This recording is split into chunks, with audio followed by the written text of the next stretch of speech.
The first psykers to walk among the legions Astartes were not called Librarians. They had no formal structure, no unified doctrine, and certainly no sanctioned place within the military hierarchies of the Great Crusade's early years. These warriors emerged sporadically across the legions, their abilities manifesting unpredictably during or after the transformation into Space Marines. Some legions regarded them with cautious interest, others with outright suspicion. The Emperor himself had yet to pronounce judgment on their existence, and in that silence, each legion master handled these psychically gifted warriors according to their own temperament and tactical philosophy. The Thousand Sons stood apart from the beginning. Magnus, the Red's legion, drew psykers to its ranks like iron filings to a lodestone, and the Primarch made no attempt to hide or suppress their abilities. His warriors practiced their craft openly, weaving psychic power into their combat doctrine, with a sophistication that other legions found both impressive and unsettling. The Space Wolves, by contrast, maintained their rune priests, though Leman Russ insisted these warriors drew upon the spiritual essence of Fenris rather than the warp itself, a distinction most outside the 6th Legion found unconvincing. The Word-Bearers cultivated their own psychic specialists before the censure of Monarchia, while the White Scar Stormseers had practiced their craft since the Legion's reunification with Jagatai Khan. Other legions took a more measured approach. The Ultramarines identified psykers within their ranks and segregated them into specialized units, applying Robute Guilliman's characteristic organizational logic to the problem. The Blood Angels acknowledged their psychic warriors but kept them dispersed throughout the Legion's structure. The Dark Angels maintained strict oversight of their psykers, though what specific protocols the First Legion employed remained largely opaque to outsiders. The pattern repeated across the legions with variations, some acceptance here, some tolerance there, and in certain cases, active suppression. The biological mechanism underlying psychic manifestation in Space Marines remains imperfectly understood even by the Adeptus Mechanicus. The gene seed implantation process transforms a human into something transhuman, but it does not create psychic ability where none existed. Instead, the gene seed appears to interact with latent psychic potential already present in the aspirant's genetic structure. The process can amplify dormant abilities, bringing them to the surface during the brutal transformation or in the years immediately following. In some cases, the psychic awakening occurs during moments of extreme stress in battle, when the Space Marines' enhanced physiology and the pressure of combat create conditions for latent abilities to manifest violently. The selection of aspirants complicates this picture further. Most chapters recruit from feral or medieval worlds, where psychic mutations might go undetected until after implantation. The testing protocols designed to identify psykers among normal human populations prove less reliable when applied to children who will undergo the Space Marine transformation. A youth who shows no psychic signature might develop abilities after receiving the catalepsian node or the sus and membrane. The interaction between the 19 gene seed organs and human genetics creates variables that even the most sophisticated augury cannot fully predict. Different gene seed lineages demonstrate varying rates of psychic manifestation. The Thousand Sons gene seed, even before the rubric of Ahriman, showed an unusually high correlation with psychic ability. Whether this reflected Magnus's own nature or deliberate engineering remains a matter of speculation. The Space Wolves gene seed similarly produces a notable percentage of psykers, though the chapter's cultural framework insists on categorizing them differently. Other lineages show more modest rates. The Ultramarines produce psykers at a frequency roughly consistent with the general human population, while the Imperial Fists demonstrate a slightly lower incidence.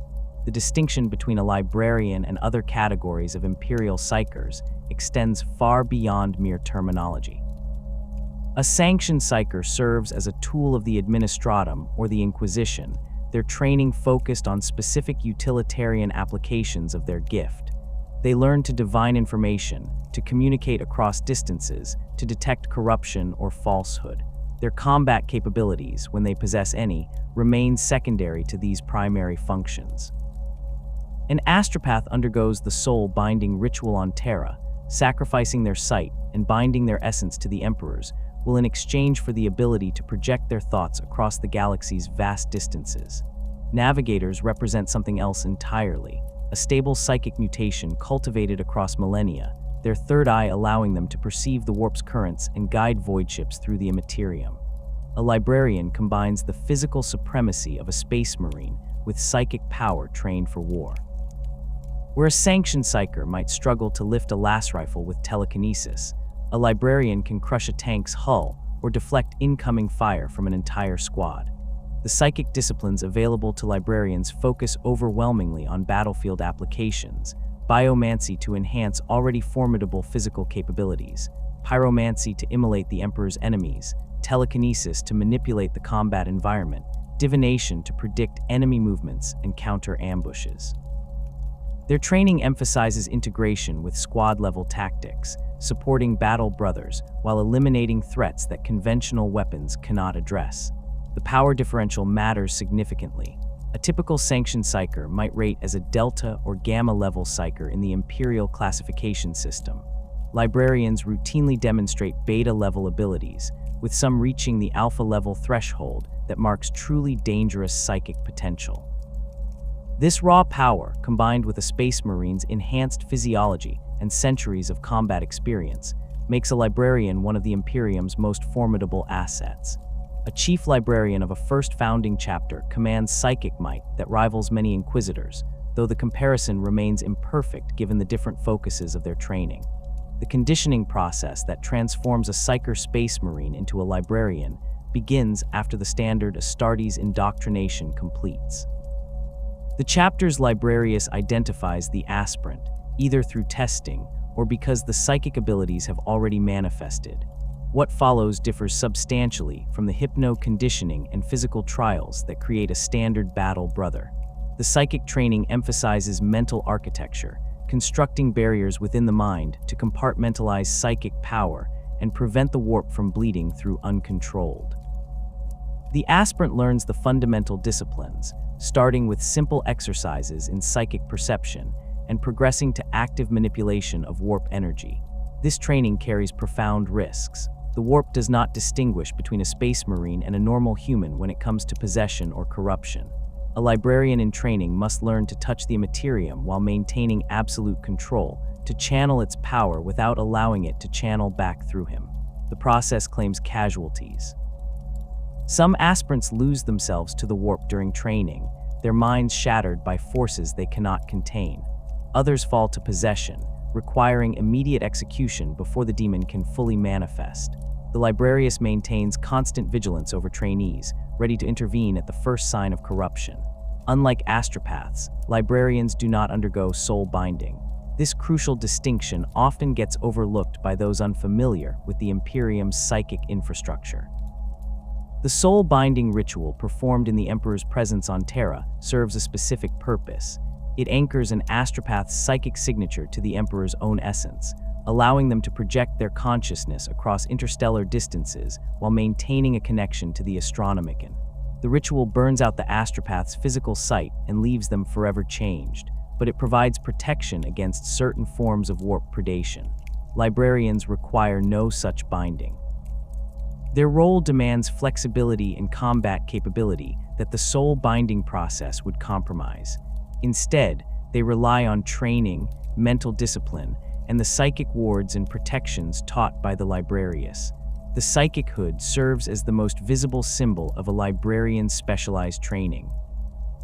This psychic amplifier and protection device connects directly to the librarian's neural interface, enhancing their ability to project and control warp energy while providing some defense against hostile psychic attack. The hood's design varies by chapter, reflecting local traditions and available technology, but the underlying principles remain consistent.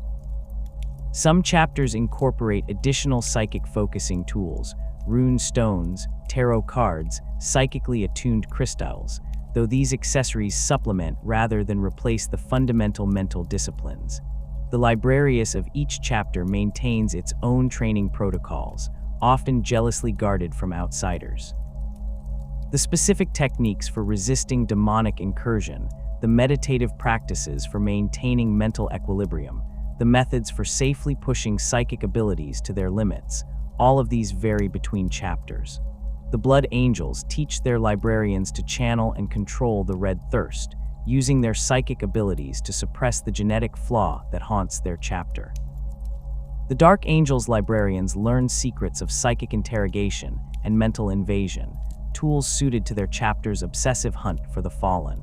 The Space Wolves rune priests incorporate shamanistic practices from Fenrisian tradition, though the underlying psychic principles remain the same regardless of cultural framework.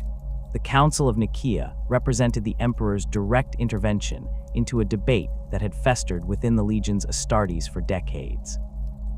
By the early years of the 31st millennium, the question of psychic warriors within the legions had evolved from a matter of individual legion policy into a crisis threatening the unity of the Great Crusade itself. Reports of psychic incidents, some catastrophic, others merely disturbing, accumulated in the archives of the Divisio Militaris. Entire companies had witnessed their librarians torn apart by entities from the warp. Mortal army regiments serving alongside psychically active legions filed complaints about unnatural phenomena and unexplained casualties. The whispers grew too loud for even the Emperor to ignore. The Emperor convened the council in approximately the year, one of the 31st millennium on Nicaea, a world brought into compliance generations earlier and selected specifically for its distance from the major war zones of the Great Crusade. The choice of venue carried significance. This would be no hasty battlefield conference, but a formal deliberation requiring the presence of the Primarchs themselves. The summons went out across the galaxy, pulling the Emperor's sons from their campaigns and bringing them together for only the second time since the triumph of Ulanor. Not all the Primarchs attended, but enough answered the call to ensure that every perspective on the psyker question would receive consideration. Magnus the Red arrived on Nicaea with a delegation of his most accomplished librarians, warriors whose mastery of the psychic disciplines represented the pinnacle of what the Thousand Sons had achieved. The Crimson King intended to demonstrate that psychic power, properly trained and rigorously controlled, posed no threat to the Imperium. His preparations for the council had consumed months of effort, compiling evidence and preparing arguments that would prove the necessity of librarians to the Great Crusade's continued success. Magnus believed absolutely in the rightness of his position. The warp represented a tool like any other, dangerous only when wielded by the ignorant or the careless. His legion had suffered losses to psychic mishaps, certainly, but they had also achieved victories that would have been impossible without their abilities. Mortarion came to Nicaea with a different conviction entirely. The Primarch of the Death Guard had witnessed the horrors of uncontrolled psychic power on Barbaros, where psyker overlords had ruled through terror and sorcery. His hatred for witchcraft ran deeper than tactical concerns or philosophical abstractions. It emerged from lived experience of psychic tyranny. Mortarion viewed every psyker as a potential vector for the same corruption that had plagued his adoptive homeworld.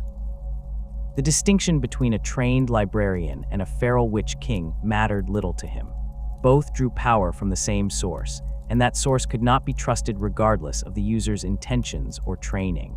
Leman Russ attended the council with his rune priests, though the Wolf King maintained his legion's traditional position that these warriors practiced something fundamentally different from the sorcery of the Thousand Sons. The Space Wolves' psychic traditions drew upon Fenrisian shamanism, channeling what Russ characterized as the spiritual essence of his homeworld rather than the raw stuff of the warp.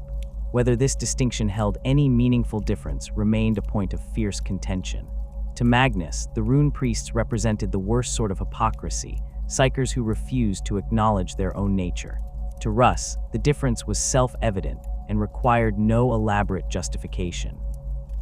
His warriors served the Allfather's will without delving into forbidden knowledge or trafficking with entities from beyond reality. Jagatai Khan brought the perspective of Chogoris to the debate, though the Khan's position defied easy categorization.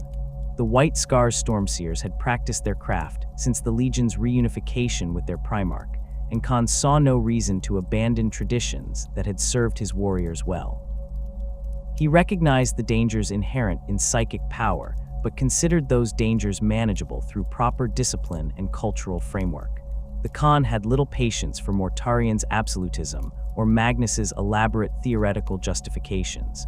Power existed to be used, and warriors who feared their own weapons had already lost the battle.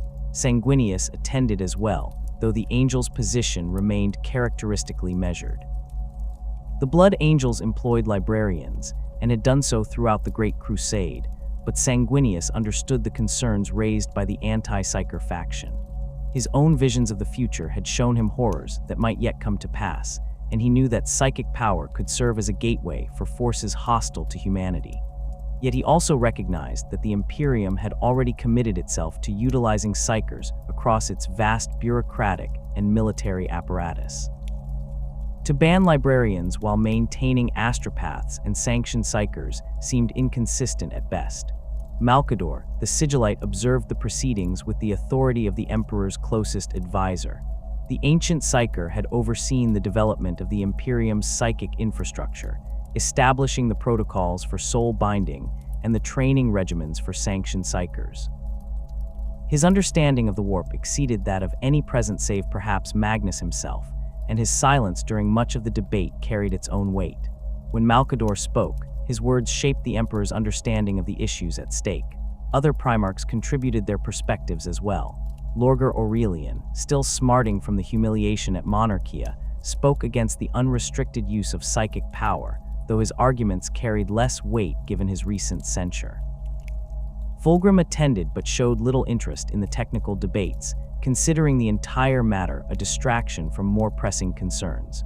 Rogel Dorn maintained his characteristic pragmatism, focusing on the practical implications of any decision rather than philosophical abstractions. The Iron Hand's Ferrus Manus expressed skepticism about abilities that could not be quantified or reliably reproduced, though he acknowledged their tactical utility in specific circumstances. The arguments presented by both factions revealed fundamentally incompatible worldviews. Magnus and his supporters emphasized the necessity of psychic power in combating threats that conventional weapons could not address. Demons, hostile psykers, and Xeno's witches required psychic countermeasures. The Librarius provided those countermeasures in a controlled, militarily integrated format.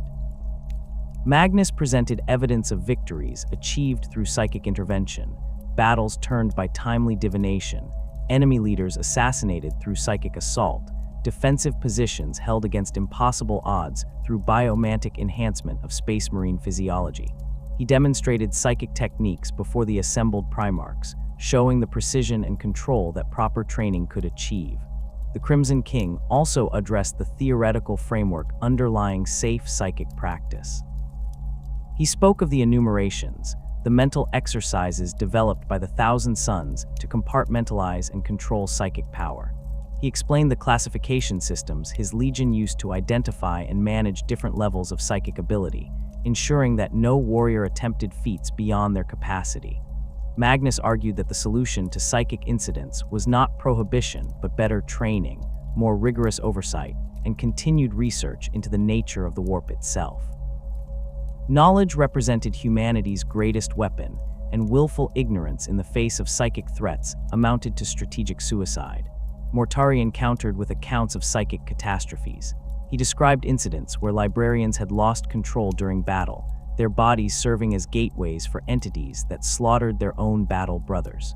He presented testimony from Legion commanders who had witnessed their psykers consumed by the very powers they claimed to control. The Death Lord argued that no amount of training could eliminate the fundamental danger inherent in touching the warp. Every psychic act created a vulnerability, a momentary opening through which hostile forces might pour. The risk-benefit calculation could never favor continued use of psykers when conventional weapons and tactics could achieve the same objectives without inviting demonic incursion. Russ supported Mortarian's position while carving out an exception for his rune priests, a stance that Magnus found infuriating. The Wolf King described the Thousand Sons as arrogant sorcerers delving into forbidden knowledge, their elaborate theories merely justifications for dangerous practices. He recounted instances where he had witnessed Magnus's warriors engaging in rituals that bore uncomfortable similarities to the practices of enemies humanity had fought during Old Night. The fact that these rituals served imperial objectives did not, in Russ's view, make them any less corrupting. The Khan offered a middle path, suggesting that psychic power required cultural context and spiritual discipline rather than purely intellectual understanding. The Stormseers of Chogoris practiced their craft within a framework of tribal tradition and warrior philosophy that kept them grounded. Khan argued that the problem with the Thousand Sons was not their psychic abilities, but their approach: too much theory, too much experimentation, insufficient respect for the dangers they courted.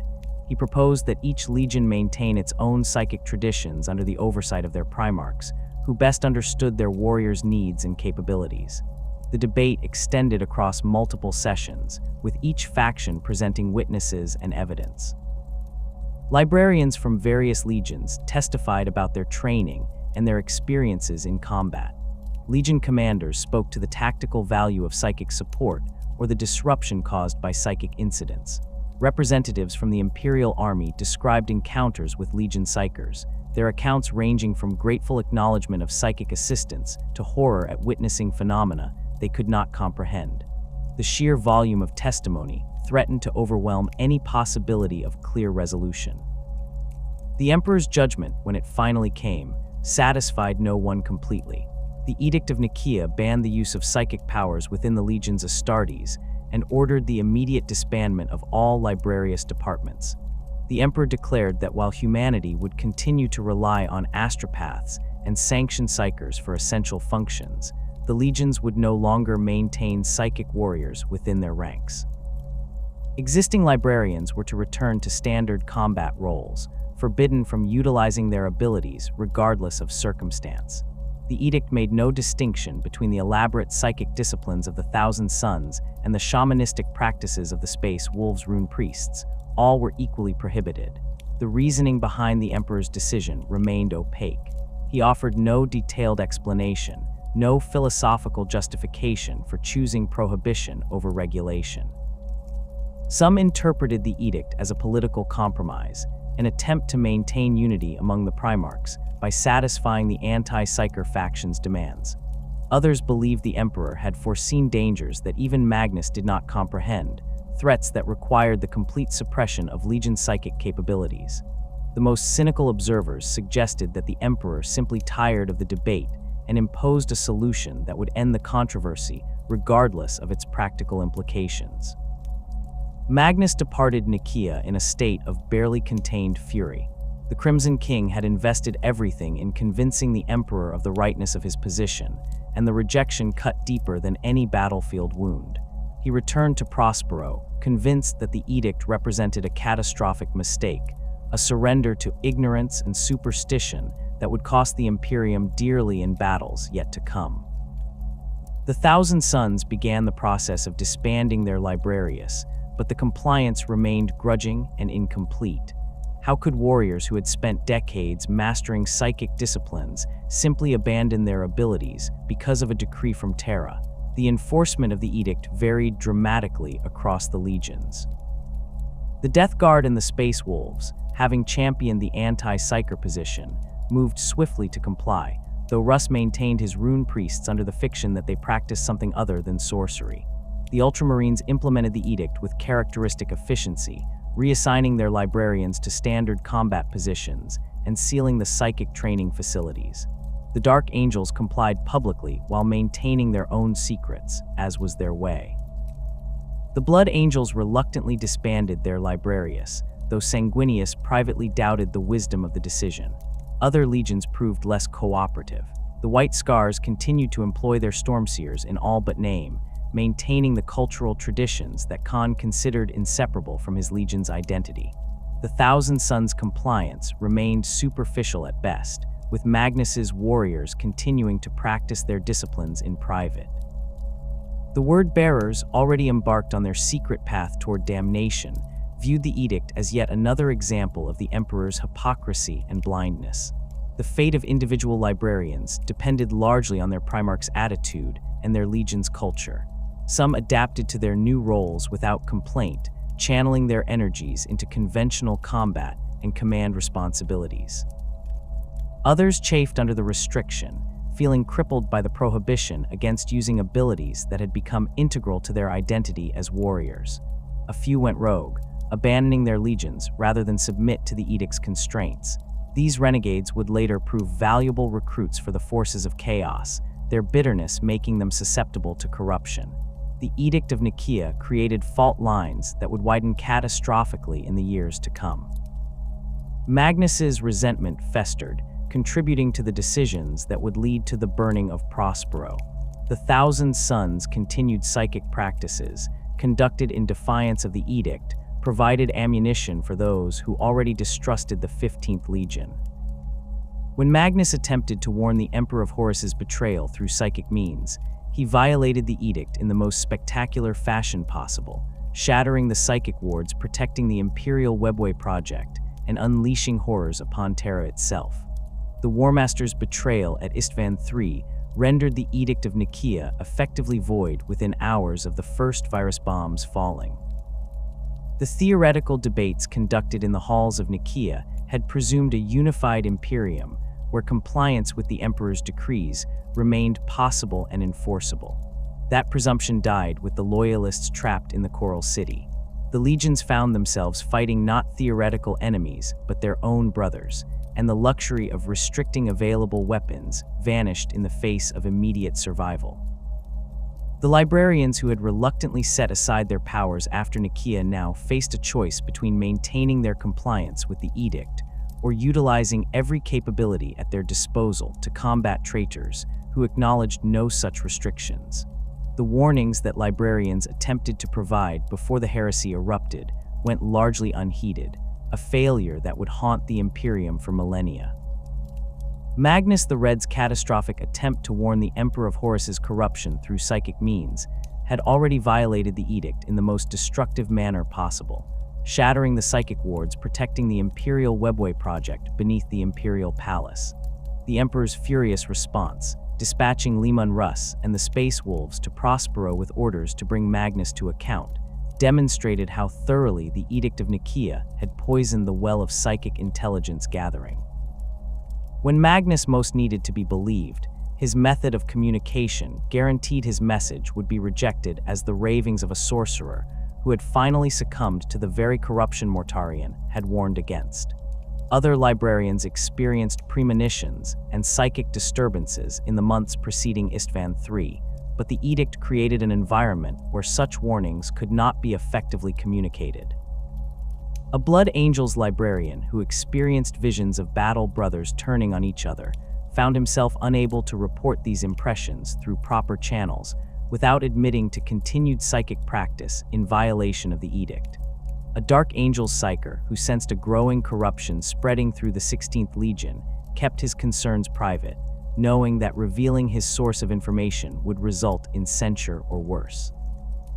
The edict had not merely banned the use of psychic powers, it had created a culture of silence around psychic phenomena that prevented the very intelligence gathering that might have exposed the conspiracy earlier. The burning of Prospero represented the first major engagement of the heresy, where librarians played a decisive role, though not in any way the architects of the edict could have anticipated. The Space Wolves arrived in the Prospero system with explicit orders to bring Magnus and his legion to account for violating the edict. Accompanying Russ were elements of the Adeptus Astartes and Sisters of Silence, the latter specifically deployed to nullify the psychic advantages the Thousand Sons had historically relied upon. The attack caught the 15th Legion unprepared not because they lacked warning.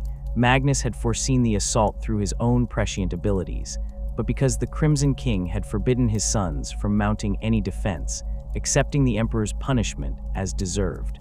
That acceptance lasted only until the Space Wolves began their orbital bombardment of Tizca, the City of Light. As the capital of Prospero burned, and the Thousand Sons watched their life's work reduced to ash, the Legion's librarians, who had never truly abandoned their psychic disciplines despite the edict, prepared for battle. The defense of Prospero showcased psychic warfare at a scale rarely witnessed before or since. Thousand Sons librarians erected kind shields that deflected incoming fire, turned the Space Wolves' own ammunition against them through telekinetic redirection, and struck down entire packs of Grey Hunters with focused pyromantic assaults. The Prosperine Spire Guard, enhanced and directed by psychic coordination, fought with a cohesion that should have been impossible given the chaos of the assault. The Sisters of Silence proved devastatingly effective against individual Thousand Suns, their pariah nature creating zones of psychic nullification that left Magnus's warriors vulnerable. Yet even the anathema Psychona could not be everywhere at once, and the Thousand Suns Librarians adapted their tactics to avoid direct confrontation with the Silent Sisterhood. They coordinated through psychic communion, sharing tactical information instantaneously across the entire battlefield. They identified priority targets through precognitive flashes and directed fire with supernatural accuracy. When the Space Wolves' rune priests attempted to counter these efforts, despite Russ's insistence that his warriors practiced something fundamentally different from sorcery, the psychic duel that erupted above Tizca created phenomena visible from orbit. The Battle of Prospero ended in tactical victory for the Space Wolves, but strategic catastrophe for the Imperium. Magnus, driven to desperation by the destruction of everything he had built, finally accepted the bargain offered by Tzeentch.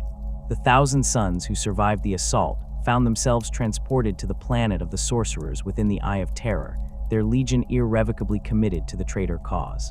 The Librarians of the 15th Legion had defended their homeworld with every psychic technique they possessed, only to discover that their salvation came at the price of their souls.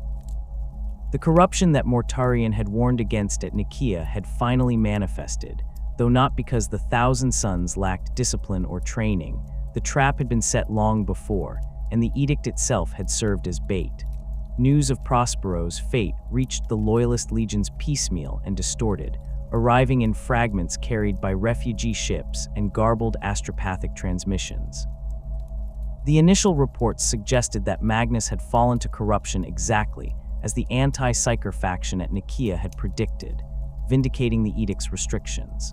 Only later did the full complexity of the situation become apparent, that Russ had been manipulated into attacking a legion that might have remained loyal, that Magnus's violation of the edict had been motivated by desperate loyalty rather than corruption, that the entire affair had served the ruinous powers' agenda perfectly. By then, the heresy had spread across the galaxy, and there was no time for recriminations or second-guessing. The gradual unofficial reinstatement of librarians among the Loyalist forces began not through any formal decree, but through immediate tactical necessity. At Calth, when the word-bearers launched their surprise assault on the Ultramarines, the 13th Legion's banned librarians emerged from their enforced retirement to combat the sorcerous powers the traitors wielded openly. The word-bearers had embraced chaos worship fully by this point, their own former librarians transformed into sorcerers channeling demonic power without restraint or caution. The Ultramarines discovered that conventional weapons and tactics proved insufficient against enemies who could summon entities from the warp or strike with psychic lightning. Their librarians, still trained and disciplined despite years of enforced inactivity, provided the only effective countermeasure. Robute Gilliman made the practical calculation that the Edict of Nicaea had been rendered irrelevant by the scale of the betrayal. His legion faced enemies who acknowledged no restrictions on their use of sorcery, and maintaining compliance with the edict, while his warriors died to psychic assault, struck the Lord of Ultramar as absurd. He quietly authorized his librarians to resume their duties, framing the decision as a temporary battlefield expedient necessitated by emergency circumstances. Other Primarchs reached similar conclusions through their own reasoning. Sanguinius had never believed the edict was wise policy, and the desperate battles the Blood Angels fought during the heresy convinced him that every weapon must be employed. Rogel Dorn, fortifying Terra against the inevitable assault, concluded that defending the Imperial Palace required the use of psychic warriors regardless of what had been decreed at Nicaea.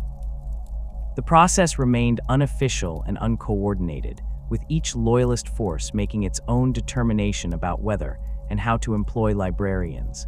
Some commanders reinstated their psykers fully, others allowed limited use of psychic abilities in specific circumstances, and a few maintained strict compliance with the edict even as their forces suffered accordingly.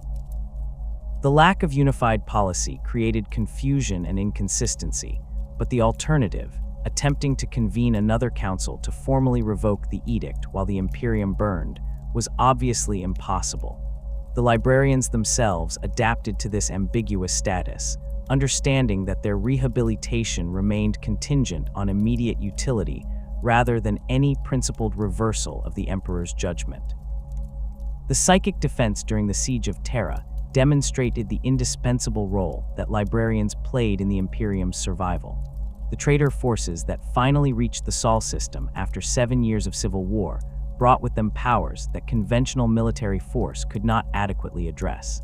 The word-bearers and Thousand Sons had fully embraced their transformation into sorcerers, wielding chaos-fueled abilities that dwarfed what any loyalist librarian could safely channel. The World Eaters, consumed by the Blood God's rage, generated psychic pressure through sheer bloodlust that threatened to overwhelm defenders' mental defenses. The Emperor's children had descended into such depravity that their mere presence created localized warp disturbances. Against these threats, the Imperial Fists, Blood Angels, and White Scars defending Terra required psychic support.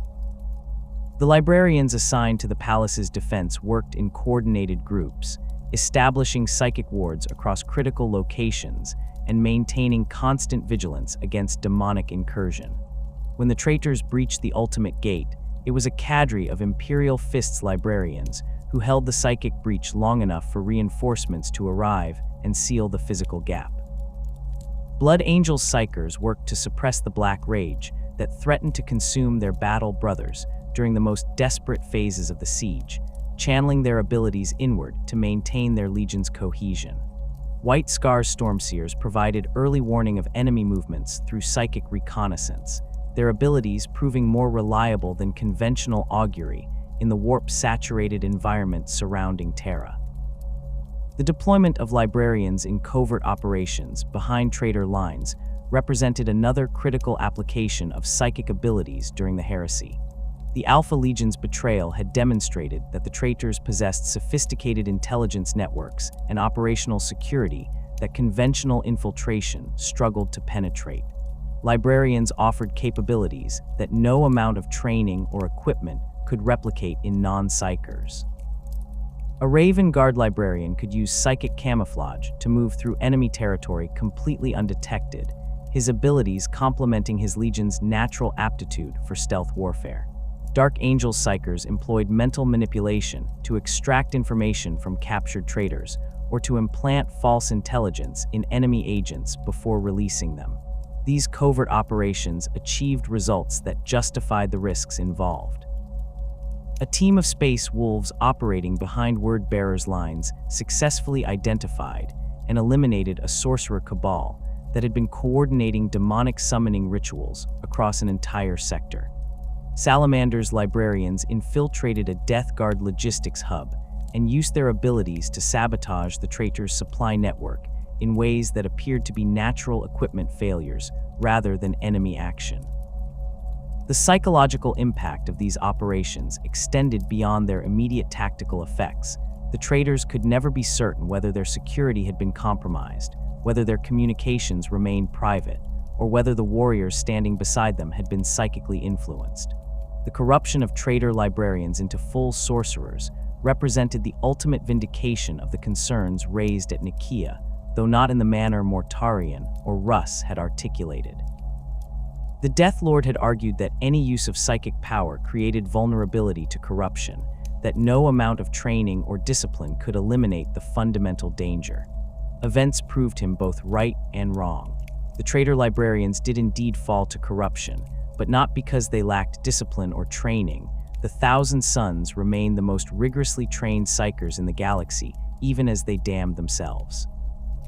The corruption came through deliberate choice, through the decision to embrace chaos in exchange for power that no loyal psyker could safely wield. The transformation process varied by legion and patron deity. The Thousand Sons who survived Prospero found themselves in the service of Tzeentch, the architect of fate. Their sorcery grew exponentially more powerful as they abandoned the enumerations and other safety protocols that had previously constrained them. They learned to summon demons, to reshape reality through ritual, to perceive futures and pasts with clarity that Magnus himself had rarely achieved. The price came due when Ahriman, attempting to halt the flesh change that plagued his legion, cast the rubric that reduced most thousand suns to animated dust within their armor. The sorcerers who retained their consciousness and bodies became something no longer entirely human, their souls bound to the changer of ways in ways that made their earlier psychic practices seem innocent by comparison. The word-bearers' transformation followed a different path, their sorcerers serving chaos undivided rather than any single deity. They learned to channel the power of all four ruinous powers, becoming conduits for demonic entities that used them as anchors in reality. Their rituals grew elaborate and horrific, requiring sacrifices and components that would have been unthinkable to any loyal librarian. They summoned greater demons to the battlefield, opened warp rifts that swallowed entire armies, and corrupted the very ground they walked upon. The Dark Apostles who led the Word-Bearers combined religious fervor with sorcerous might, preaching the divinity of chaos while demonstrating its power through acts that defied natural law. The World Eaters produced fewer sorcerers than other traitor legions, as Khorne's hatred of psychic power created tension with those who had once served as librarians. Some World Eaters' psykers found their abilities withering as they embraced the blood god's worship, their connection to the warp redirected into pure physical rage. Others managed to maintain their psychic capabilities by framing them as extensions of Khorne's fury rather than traditional sorcery, though the distinction remained theologically dubious. These warrior sorcerers channeled their powers exclusively toward enhancing combat capabilities and breaking enemy morale, eschewing the elaborate rituals favored by the Word-Bearers or Thousand Sons. The Emperor's children, who had served as librarians before the heresy, became sorcerers of Slaanesh, their abilities warped by the Prince of Pleasure into tools of corruption and excess. They learned to project psychic stimuli that overwhelmed victim senses, to manipulate emotions with surgical precision, and to reshape flesh through biomantic techniques that no loyalist would dare attempt. Their sorcery focused on sensation and experience rather than raw destructive power, though the results proved no less devastating to their enemies. A Slaaneshi sorcerer could reduce an entire company to catatonic husks through psychic assault, or drive them to such heights of sensation that their hearts simply stopped. The Night Lords and Iron Warriors maintained smaller contingents of sorcerers, viewing psychic power primarily as another tool in their arsenals rather than a path to enlightenment or transcendence. Night Lord sorcerers specialized in fear and psychological warfare, using their abilities to amplify the terror tactics their legion had always favored. Iron Warriors who embraced sorcery did so with characteristic pragmatism, treating demonic summoning and warp manipulation as engineering problems to be solved through systematic application of principles. Their approach lacked the religious fervor of the Word-Bearers or the scholarly obsession of the Thousand Sons, but proved no less effective for its cold practicality. The formal structure that emerged from the heresy's ashes represented a complete reversal of the Edict of Nicaea, though the Imperium never officially acknowledged this fact through any grand pronouncement or decree. The Librarius as it exists in the 41st millennium developed organically during the Scouring and the subsequent millennia, each chapter adapting the basic framework to their particular needs and traditions. The Codex Astartes provided the template that most chapters followed, though Robute Guilliman's great work addressed the organization of librarians with somewhat less specificity than other aspects of chapter structure. This relative flexibility allowed for significant variation between chapters while maintaining enough commonality that a librarian from one chapter could generally understand the rank structure and responsibilities of his counterparts in another. The Lexicanium represents the entry rank for a space marine who has completed his basic psychic training and been deemed ready for combat deployment as a librarian. These junior psychers have mastered the fundamental disciplines, typically one or two psychic specializations that they can employ reliably under battlefield conditions. A Lexicanium might demonstrate competence in biomancy sufficient to enhance his own physical capabilities or heal moderate wounds in his battle brothers, but he would not yet possess the skill to resurrect a warrior from the brink of death or reshape another's physiology in the midst of combat. The rank designation itself derives from the ancient Terran term for a student or apprentice, reflecting the lexicanium's status as a warrior still learning his craft despite having already undergone decades of training. Lexicaniums typically deploy attached to individual companies rather than operating independently or in specialized librarious formations. A battle company might include 1 or 2 lexicaniums who serve under the company captain's direct command while continuing their psychic education under the supervision of more senior librarians. This arrangement serves multiple purposes.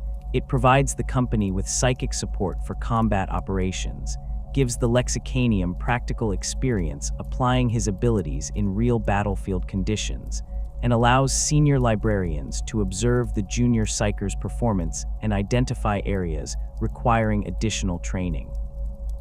The lexicanium learns to coordinate with tactical squads, to time his psychic interventions for maximum effect, and to manage his abilities across extended campaigns where exhaustion and warp exposure accumulate dangerously. The progression from lexicanium to codiceer marks the point where a librarian achieves full battle brother status within the librarius. A codiceer has mastered multiple psychic disciplines and demonstrated the judgment necessary to employ them without constant supervision. The rank name references the ancient codices in which the librarius records its accumulated knowledge, suggesting that a codiceer has internalized enough of that knowledge to be considered a reliable keeper of the chapter's psychic traditions. The promotion typically occurs after several decades of service as a lexicanium, though exceptional circumstances can accelerate the timeline. A lexicanium who demonstrates extraordinary capability during a critical battle might find himself elevated ahead of schedule. Codicers represent the working core of most chapters' librarious departments. They possess sufficient power and skill to handle the majority of psychic threats a chapter encounters, while remaining numerous enough to be deployed across multiple companies simultaneously. A typical Codex-compliant chapter maintains perhaps a dozen codicers among its librarius, though this number varies based on the chapter's recruitment success and the rate at which psychic abilities manifest among aspirants. These battle brother librarians take on responsibilities beyond simple combat deployment. They begin training lexicaniums, contribute to the librarius's research into psychic phenomena, and participate in the investigation of potential threats to the chapter. The codicere rank also marks the point where specialization becomes more pronounced. A librarian might focus his development on a particular psychic discipline, becoming known within the chapter as an expert biomancer or diviner. Others develop expertise in specific types of threats. One codicere might specialize in combating demonic incursions, while another focuses on countering enemy psykers. This specialization allows the librarius to deploy the right capabilities against specific threats, rather than treating all librarians as interchangeable assets. When the chapter faces a genestealer cult with psychically active patriarchs, the chief librarian can dispatch codicers whose training and experience specifically address that type of enemy. The epistolary rank represents veteran status within the librarius, comparable to a first company veteran among standard battle brothers. An epistolary has survived centuries of psychic combat, mastered 3 or more disciplines to a high degree, and demonstrated both power and control sufficient to handle the most dangerous psychic threats. The rank name derives from ancient Terran traditions of letter writing and record keeping, reflecting the epistolary's role in documenting the librarius's accumulated knowledge and adding to it through his own research and experience. An epistolary typically commands respect not just for his psychic might, but for his understanding of the warp's nature and the threats that emerge from it. Epistolaries often operate with significant independence, leading missions that require specialized psychic capabilities or serving as advisors to senior chapter command. A chapter master planning a campaign against a chaos cult might assign an epistolary to his command staff specifically to provide expertise on the enemy's likely sorceress capabilities. A company captain facing unexplained phenomena on a compliance world might request an epistolary's assistance in investigating whether the disturbances represent psychic activity, Xeno's influence, or natural causes that simply appear supernatural. The epistolary brings not just raw power, but centuries of accumulated knowledge about how psychic threats manifest and how they can be countered. The training responsibilities of epistolaries extend beyond the direct instruction of junior librarians. They develop new techniques for the chapter's librarius, experiment with psychic applications that might prove tactically useful, and maintain the chapter's defenses against psychic attack. An epistolary might spend months researching a particular demon type that the chapter encountered, compiling information about its capabilities and weaknesses, so that future encounters can be handled more effectively. Another might work with the chapter's techmarines to develop improved psychic hoods or other equipment that enhances librarian capabilities. The epistolary serves as both warrior and scholar, combining practical combat experience with theoretical understanding. The chief librarian stands at the apex of the chapter's psychic hierarchy, a position of authority comparable to the master of sanctity or master of the forge. The chief librarian commands all psychic resources within the chapter, oversees the training of every librarian from lexicanium to epistolary, and serves as the primary advisor to the chapter master on all matters involving the warp or psychic phenomena. The selection of a chief librarian involves both psychic capability and leadership qualities. The most powerful psyker in the chapter does not automatically assume the position if he lacks the judgment and command skills necessary to manage the librarius effectively. The chief librarian's responsibilities as keeper of the chapter's history extend far beyond simple record keeping. The librarius maintains the chapter's archives, preserving not just battle records and honor rolls, but the accumulated knowledge that defines the chapter's identity and traditions. The chief librarian oversees this archive personally, determining what information requires preservation, how it should be organized, and who may access particularly sensitive records. In chapters with troubled histories or dark secrets, the chief librarian often serves as one of the few warriors entrusted with complete knowledge of events the chapter prefers to keep hidden. The Dark Angel's chief librarians, for instance, maintain extensive records of the fallen and the chapter's ongoing hunt for these traitors, information compartmentalized away from battle brothers who have not been inducted into the inner circle. The advisory role that chief librarians play in chapter command structures varies significantly based on the chapter master's personality and the chapter's culture. Some chapter masters rely heavily on their chief librarian's counsel, consulting him before major decisions and incorporating psychic intelligence into strategic planning. Others maintain a more distant relationship, calling upon the chief librarian only when psychic threats specifically require his expertise.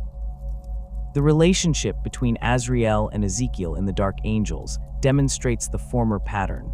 The Supreme Grand Master and the Grand Master of Librarians work in close coordination, with Ezekiel providing not just psychic support but strategic counsel informed by his understanding of the chapter's history and the nature of their enemies. The Chief Librarian's command of psychic resources includes not just the librarians themselves, but the various tools and facilities the chapter maintains for psychic training and research. The librarius typically occupies a dedicated section of the chapter's fortress monastery, including training chambers warded against psychic mishaps, meditation cells where librarians can safely push their abilities to their limits, and archives containing the accumulated psychic knowledge of generations. The chief librarian determines how these resources are allocated, which research projects receive priority, and what new capabilities the librarius should develop. When a chapter faces a new type of psychic threat, the chief librarian mobilizes the librarius's resources to understand and counter it. The specialized roles within larger librarius organizations reflect both practical necessity and chapter-specific traditions. Archivists represent a formal specialization found in many chapters, librarians who focus primarily on the preservation and organization of knowledge rather than combat deployment. An archivist might spend decades cataloging ancient texts recovered from space hulks, cross-referencing historical accounts to establish accurate timelines of the chapter's campaigns, or maintaining the psychic wards that protect particularly dangerous tomes from corruption. The role requires psychic ability primarily for defensive purposes, detecting chaos taint in recovered documents, reinforcing protective barriers around forbidden knowledge, and identifying when seemingly innocent texts contain hidden dangers. The Blood Angels maintain specialized positions within their Librarius that address the chapter's unique genetic curse. Certain librarians focus specifically on managing the Red Thirst and the Black Rage, developing techniques to suppress these afflictions in their battle brothers, or to channel them in controlled ways that enhance combat effectiveness without leading to complete loss of control. These specialists work closely with the sanguinary priests, combining psychic intervention with the apothecarian's biological treatments to manage conditions that would cripple a chapter lacking such specialized support.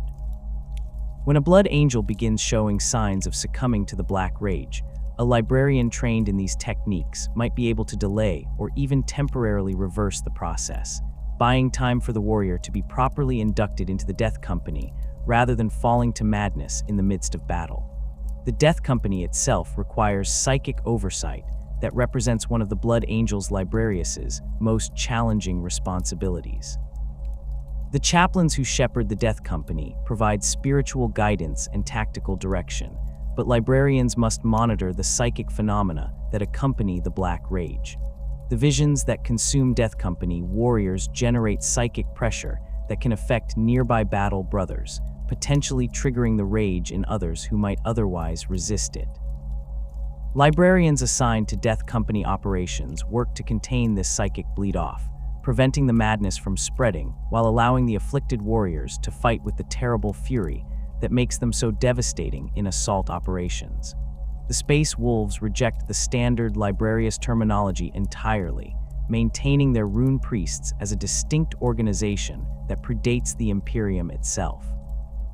The rune priests insist they draw upon Fenris's spiritual essence rather than the warp, a distinction that most outside the chapter consider semantic rather than substantive. Regardless of the theoretical framework, rune priests fulfill the same basic functions as librarians in other chapters. They provide psychic support in combat, counter enemy psykers and demons, and advise the Great Wolf on matters involving the supernatural. The rune priests maintain their own hierarchy based on Fenrisian traditions, with senior rune priests training junior ones in the casting of runes, the interpretation of omens, and the channeling of what they term the world spirit of Fenris. The rune priest's integration into Space Wolves' company structure follows patterns distinct from Codex-compliant chapters.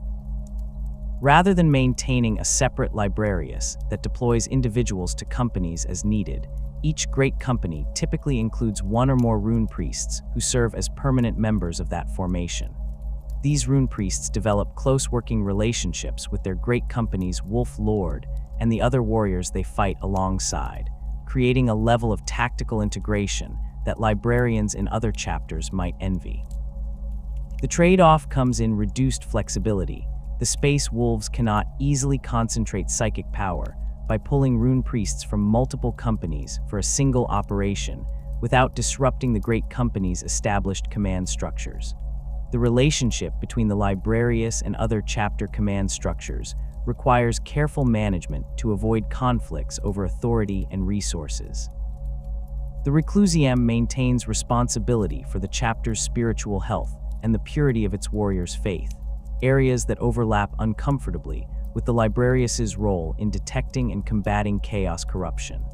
A chaplain investigating suspected heresy within the chapter might clash with a librarian who insists that psychic examination would provide more reliable evidence than interrogation and observation.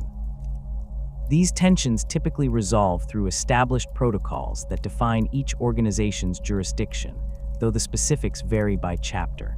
Some maintain that the Reclusium holds primacy in all matters of faith and corruption, with the Librarius serving in a support role. Others grant the Librarius independent authority to investigate psychic threats regardless of their source.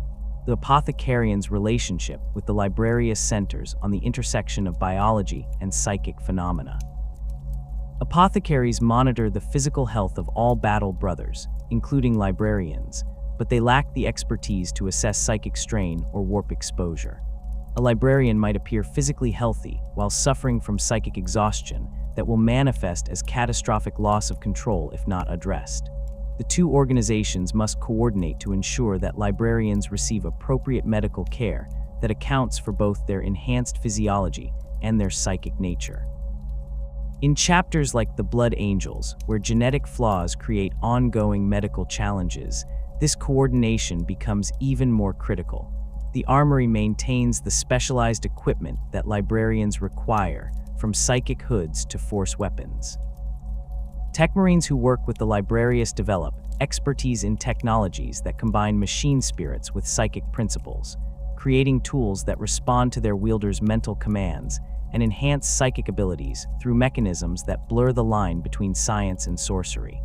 The Master of the Forge must allocate resources between the Librarians' requests for new or improved equipment and the competing demands of the chapter's other formations. A chief librarian arguing that upgraded psychic hoods would significantly enhance his librarian's effectiveness might find himself in competition with a company captain who insists that his tactical squads need new bolters more urgently. The classification of psychic disciplines into distinct categories represents an organizational framework rather than any fundamental division in the nature of the warp itself. The Imperium psykers draw upon the same source of power regardless of whether they manifest biomantic healing or pyromantic flame. The Immaterium responds to focused will and shaped thought, channeling energy that exists outside normal physical laws. The disciplines emerged during the Great Crusade as the early Librarius organizations attempted to systematize psychic training, identifying common patterns in how different psykers manifested their abilities. A space marine whose psychic gift naturally expressed itself through manipulation of biological processes would be trained in biomancy, while another whose abilities manifested as kinetic force would study telekinesis. The framework allowed for structured instruction and the development of techniques that could be taught to others with similar natural inclinations. Biomancy concerns itself with the manipulation of living tissue and the biological processes that sustain life. A biomancer perceives the human body, or any living organism, as a system of interconnected processes that psychic will can influence, accelerate, or redirect. The discipline requires intimate understanding of anatomy and physiology, knowledge that Space Marine librarians acquire through their chapter's extensive training in the biological sciences. A biomancer must know how muscles contract, how bones bear stress, how organs process nutrients and eliminate waste, because his psychic interventions work by enhancing or modifying these natural processes rather than replacing them with purely warp-generated effects. The distinction matters significantly. A biomancer who attempts to heal a wound without understanding the body's natural healing mechanisms risks creating tissue that appears healthy but lacks proper cellular structure or blood supply. The most common battlefield application of biomancy involves the enhancement of physical capabilities beyond even the superhuman baseline that Space Marines normally possess. A librarian skilled in biomancy can flood his own muscles with psychically enhanced oxygen and nutrients, allowing him to strike with force that would shatter his bones under normal circumstances, while simultaneously reinforcing those bones to withstand the stress. The effect resembles the function of the Space Marine's own catalepsian node or biscopia organs, but amplified to levels that gene seed engineering alone cannot achieve. A biomantically enhanced Space Marine might tear through a reinforced bulkhead with his bare hands, lift a rhino transport to free trapped battle brothers underneath, or run at speeds that blur his form to normal human perception. The technique requires careful management of the body's resources and limitations. A biomancer who pushes enhancement too far risks catastrophic tissue failure as muscles tear themselves apart or bones splinter under impossible loads. The psychic energy flowing through the body generates heat that must be dissipated, placing enormous stress on the Space Marine's already enhanced cooling systems. Extended biomantic enhancement leads to rapid exhaustion as the body consumes calories and nutrients at rates that even a Space Marine's efficient metabolism struggles to sustain. Experienced biomancers learn to pulse their enhancements, applying maximum power only for brief moments when critical actions require it, then allowing the body to recover before the next surge. Healing represents biomancy's other primary combat application, though the process differs fundamentally from the miraculous restoration depicted in certain imperial propaganda. A biomancer cannot simply wave his hand and close a wound. He must guide the body's natural healing processes, accelerating cell division, directing blood flow to damaged areas, and psychically knitting torn tissue back together. The technique works best on fresh wounds where the damage pattern remains clear and the body's own healing response has already begun. A bolter wound that has just torn through a space marine's torso can be sealed within minutes by a skilled biomancer. The librarian's psychic will directing stem cells to the injury site and orchestrating their transformation into replacement tissue. More severe injuries require proportionally more time and effort. A space marine who has lost a limb cannot have it regrown in the midst of battle. That level of regeneration requires weeks or months of sustained biomantic treatment combined with conventional medical intervention. The biomancer can stabilize the wounded warrior, seal major blood vessels, and ensure that shock does not kill him, but regrowing complex structures like hands or eyes demands cellular-level manipulation over extended periods. Some injuries resist even prolonged biomantic treatment. Damage to gene seed organs, corruption by certain toxins, or wounds inflicted by demon weapons often prove impossible to heal through biomancy alone, requiring the apothecarian's intervention or, in the worst cases, acceptance that the damage is permanent. The application of biomancy against enemies demonstrates the discipline's versatility and lethality. A biomancer can reach out with his psychic senses to perceive an enemy's biological processes, then disrupt them with focused will.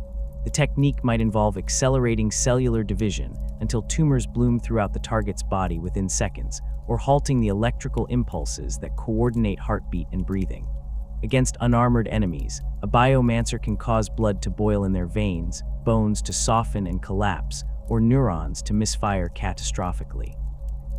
The deaths that result from these attacks often appear horrific to observers, enemies collapsing as their bodies consume themselves from within, or thrashing in agony as their nervous systems turn against them.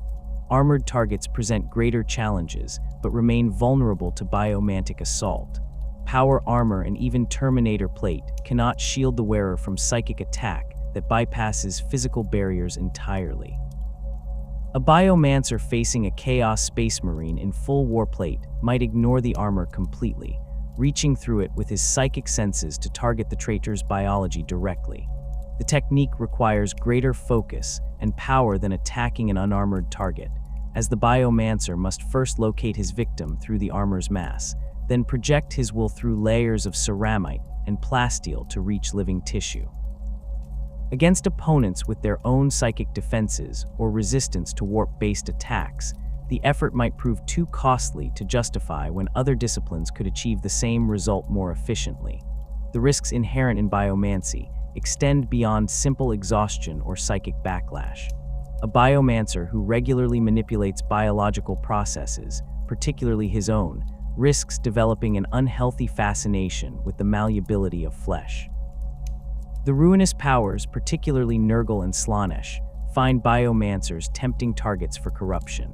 The Plague God offers knowledge of diseases and biological transformations that far exceed anything a loyal biomancer could safely attempt, while the Prince of Pleasure whispers of sensations and physical modifications that promise transcendence of the body's normal limitations.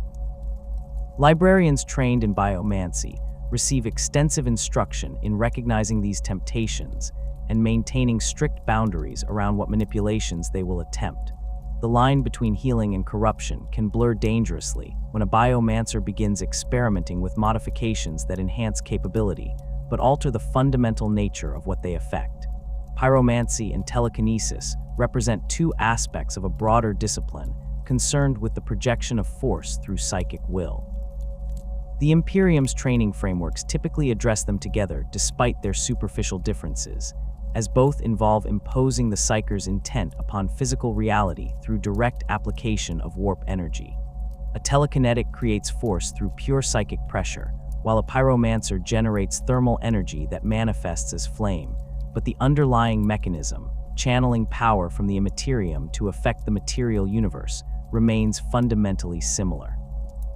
Librarians who demonstrate aptitude in one often develop capability in the other, though most specialize in the specific applications that suit their combat style and tactical preferences. Telekinesis, in its most basic form, allows a psyker to move objects without physical contact, exerting force at a distance through focused mental effort. A lexicanium learning telekinesis begins with simple exercises, lifting small objects, pushing or pulling items across a table, maintaining steady pressure against resistance. These fundamental techniques build the mental architecture necessary for more complex applications. The progression continues through increasingly difficult challenges until the librarian can manipulate multiple objects simultaneously, exert force in precise vectors rather than simple push-pull directions, and maintain telekinetic effects while engaged in physical combat. A fully trained telekinetic can pluck a grenade from mid-flight and hurl it back at the enemy who threw it, hold a blast door closed against enemies trying to force it open, or create a barrier of kinetic force that deflects incoming fire. The combat applications of telekinesis extend far beyond simple object manipulation. A librarian skilled in this discipline can seize an enemy warrior and hurl him across the battlefield with bone-shattering force, crush a target inside his own armor through the application of enormous pressure from all directions simultaneously, or create focused bursts of kinetic energy that strike like invisible hammers. The technique proves particularly effective against enemies who rely on mobility or numerical superiority. A telekinetic can pin multiple attackers in place, holding them immobile while his battle brothers eliminate them with bolter fire, or create zones of turbulent kinetic force that throw enemies off balance and disrupt their formations. The defensive applications of telekinesis provide some of the discipline's most valuable battlefield utility. A librarian can project a barrier of solid force around himself and nearby battle brothers, creating protection equivalent to heavy armor plating through nothing but psychic will. These kind shields deflect incoming fire, turn aside melee weapons, and can even provide some protection against explosive blasts by dissipating the force across the shield's surface rather than allowing it to concentrate on the protected warriors. The technique requires constant focus to maintain. A telekinetic barrier is not a fire-and-forget effect, but an active psychic construct that demands the librarian's attention and energy for as long as it persists. Extended maintenance of defensive barriers leads to rapid exhaustion, forcing the librarian to balance the protection provided against the drain on his reserves. Pyromancy manifests as the generation of extreme heat and flame through psychic means, though the fire a pyromancer creates differs from normal combustion in subtle but important ways. Psychic flame burns hotter than chemical fire, hot enough to melt ceramite or vaporize adamantium, given sufficient intensity and duration. It ignores many of the normal rules governing combustion. Psychic fire can burn in vacuum, underwater, or in environments lacking oxygen entirely, because it draws its energy from the warp rather than chemical reactions. The flame responds to the pyromancer's will, flowing around allies to strike only enemies, or concentrating into narrow streams that cut through armor like industrial cutting torches. A skilled pyromancer can maintain precise control over his flames, adjusting temperature and intensity to achieve specific effects ranging from creating enough heat to trigger ammunition cook-offs in an enemy position to generating an inferno that reduces everything in a target area to ash. The most straightforward application of pyromancy involves projecting gouts of flame at enemies, immolating them where they stand. A pyromancer extends his will toward his targets and channels warp energy through the gesture, manifesting as a stream of fire that leaps from his outstretched hand to engulf his victims. The psychological impact often exceeds the immediate tactical effect, Enemies watching their comrades burn alive tend toward panic and rout even if the flames have not yet reached them. Against certain enemy types, pyromancy proves devastatingly effective. Tyrannid organisms, for all their biological adaptability, burn readily when exposed to temperatures that vaporize their tissues faster than their regeneration can compensate. Orc mobs break and scatter when pyromantic assault reduces their front ranks to charred corpses. Chaos cultists lacking power armor die screaming as psychic fire consumes them. Armored targets require more focused application of pyromantic power. A librarian facing enemies in power armor or vehicles cannot simply bathe them in flame and expect immediate results. He must concentrate his fire into beams of intense heat that cut through protective layers to reach vulnerable components or crew. The technique resembles the use of a melt-a-gun, but offers greater flexibility, as the pyromancer can adjust his attack's characteristics in real time based on what he encounters. Against a Chaos Space Marine in Terminator plate, a pyromancer might focus his flame on the armor's joint seals, heating them until the ceramite cracks and the wearer's mobility becomes compromised. Against a vehicle, he might target vision ports or weapon mounts, blinding the crew or destroying their offensive capability without necessarily penetrating the main armor. The combination of telekinesis and pyromancy in a single librarian's repertoire creates tactical options unavailable to specialists in either discipline alone. A librarian who has mastered both can create walls of flame that hang suspended in mid-air through telekinetic force, establishing barriers that enemies cannot cross without suffering horrific burns. He can use telekinesis to gather loose ammunition, fuel canisters, or other flammable materials into concentrated piles, then ignite them with pyromancy to create massive explosions. Against flying enemies or jump infantry, he can use telekinetic force to arrest their movement mid-flight, holding them in place while pyromantic assault reduces them to falling cinders. The synergy between disciplines allows for creative applications limited only by the librarian's imagination and his ability to maintain focus on multiple psychic effects simultaneously. Divination represents perhaps the most subtle and strategically valuable of the psychic disciplines, though its battlefield applications often prove less immediately dramatic than biomancy's physical enhancements or pyromancy's devastating flames. A diviner perceives the flow of causality and probability, reading the threads of potential futures that extend from each present moment. The technique does not grant perfect foreknowledge. The future remains mutable, constantly shifting as decisions made in the present create new possibilities and foreclose others. What divination provides is insight into likely outcomes, warning of dangers before they manifest, and guidance toward courses of action that lead to favorable results. A skilled diviner fighting alongside his battle brothers can predict enemy movements before they occur, identify ambush positions before the enemy springs their trap, and guide his allies aim toward targets they cannot yet see.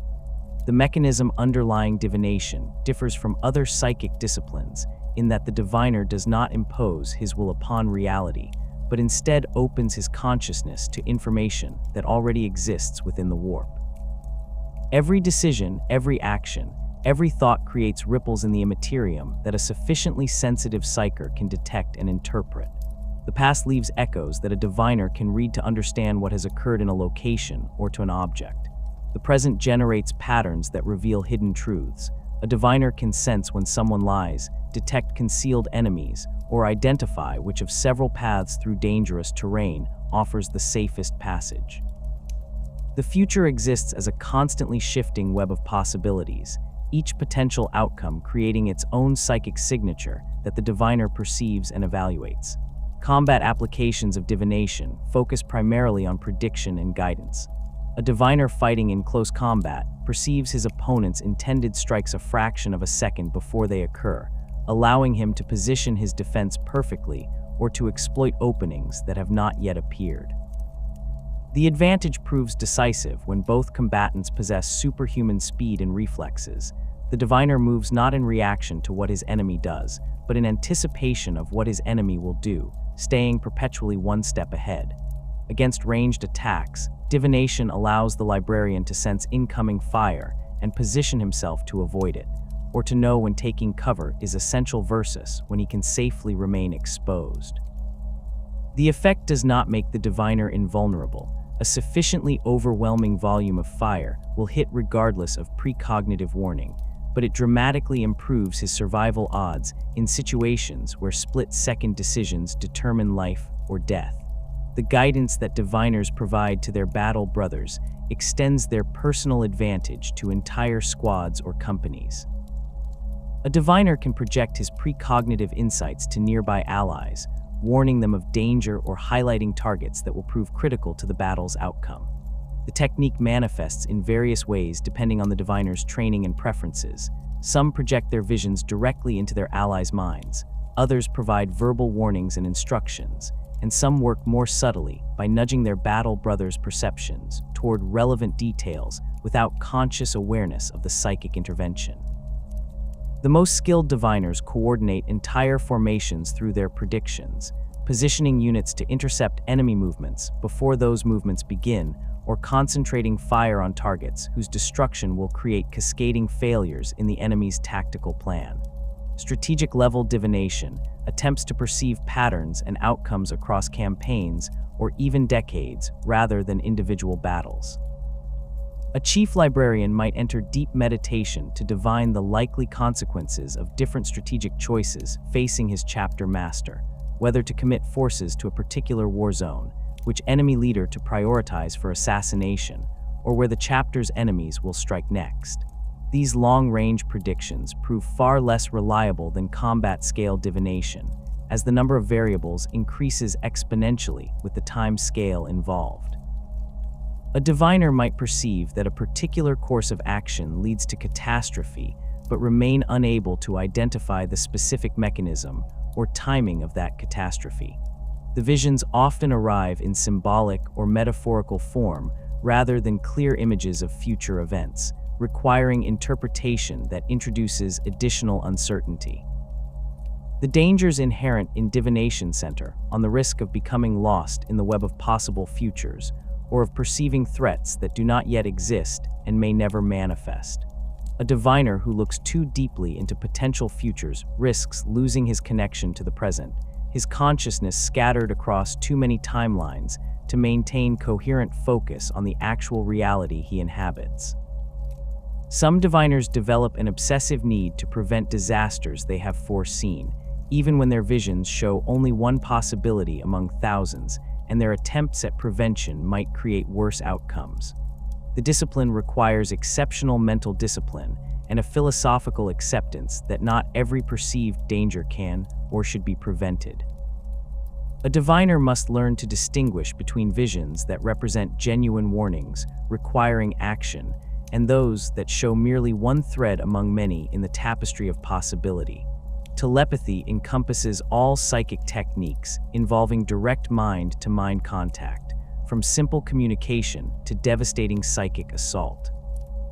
A telepath can project his thoughts into another's consciousness, read surface thoughts, or dive deep into memories, create illusions that seem utterly real to the victim, or simply overwhelm an enemy's mind with psychic force that leaves them catatonic or dead. The discipline requires intimate understanding of how consciousness functions, how memories form and persist, and how perception can be manipulated. Telepaths train extensively in mental architecture, the construction of barriers and compartments within their own minds, because the techniques used to invade another's thoughts can be turned against the telepath by a skilled opponent or by entities from the warp seeking entry into the material realm. Battlefield telepathy most commonly manifests as psychic communication that allows instant, silent coordination between warriors. A telepath can maintain mental links with multiple battle brothers simultaneously, creating a network through which tactical information flows at the speed of thought. The advantage over Vox communication proves substantial. Telepathic links cannot be jammed or intercepted.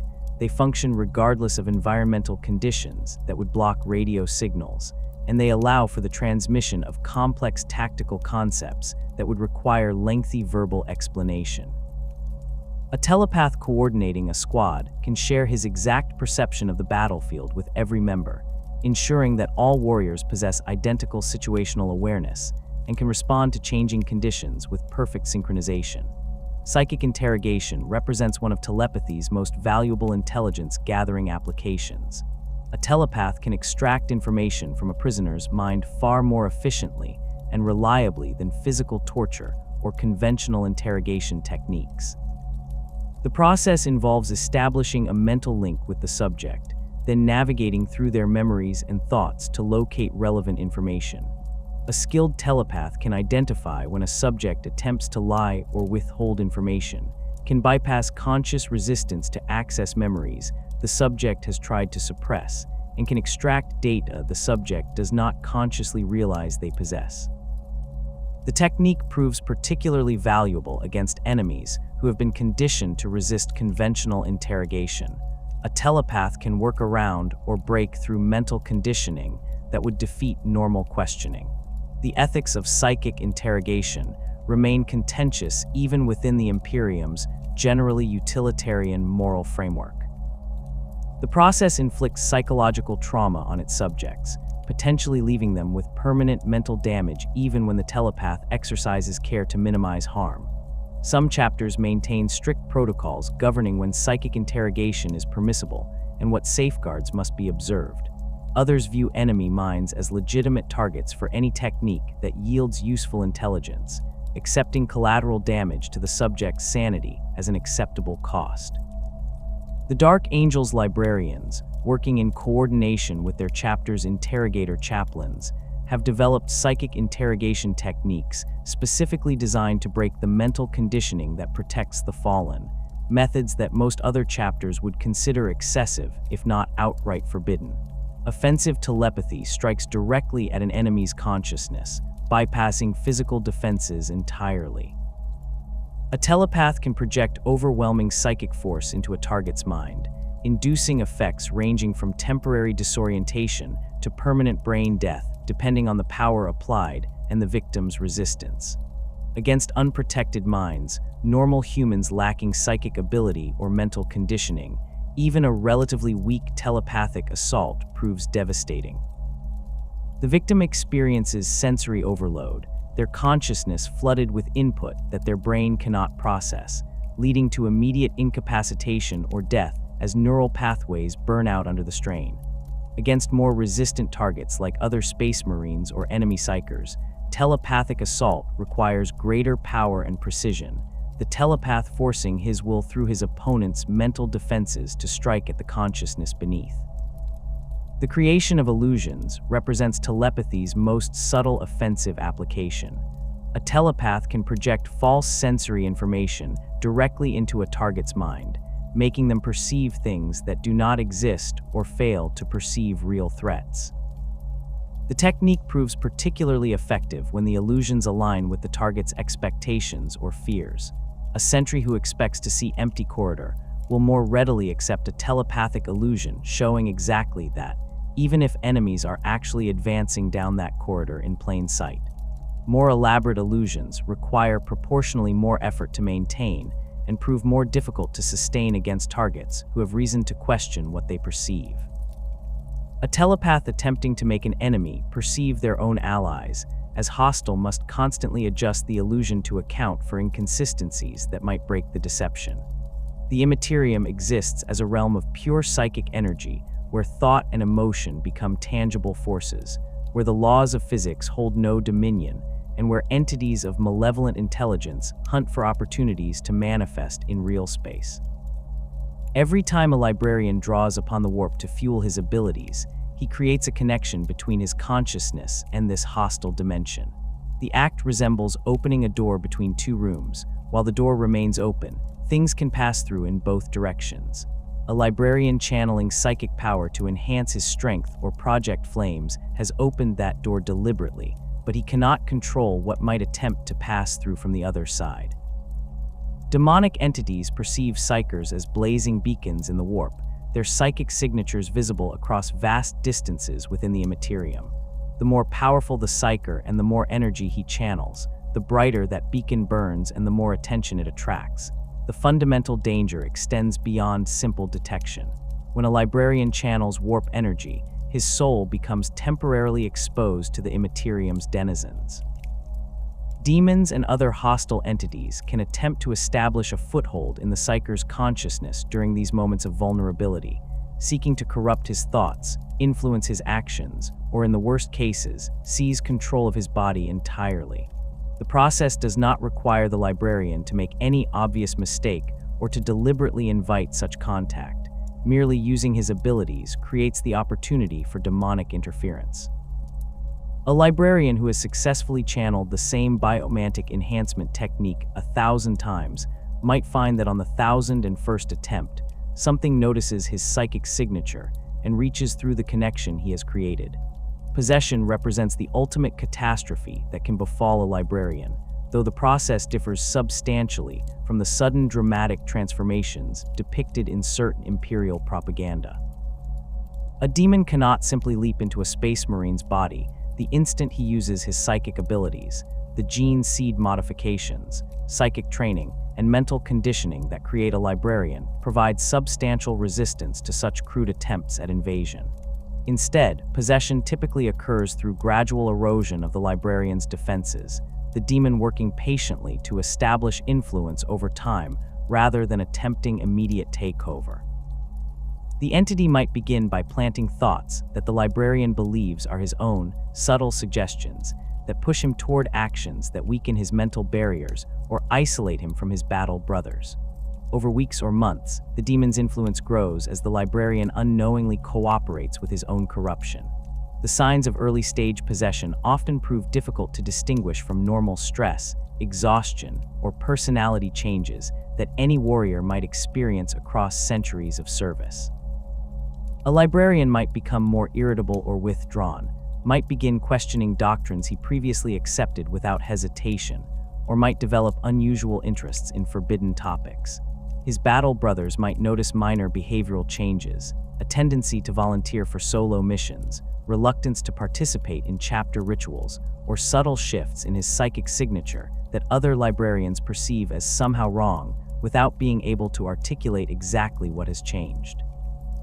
These warning signs require careful observation to detect, and even when noticed, they might be attributed to mundane causes rather than demonic influence. Advanced possession manifests in ways that leave little room for doubt. The librarian's psychic abilities might surge unpredictably, demonstrating power levels beyond what he has previously achieved, but with control that deteriorates proportionally. His eyes might show a faint luminescence in darkness, or his shadow might move independently of his body.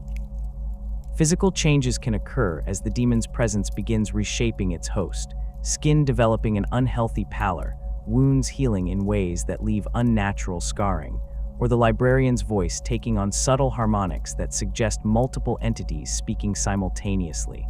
By this stage, the possession has progressed beyond any possibility of exorcism through conventional means. The demon has intertwined itself so thoroughly with the librarian's soul that separating them would destroy what remains of the original personality.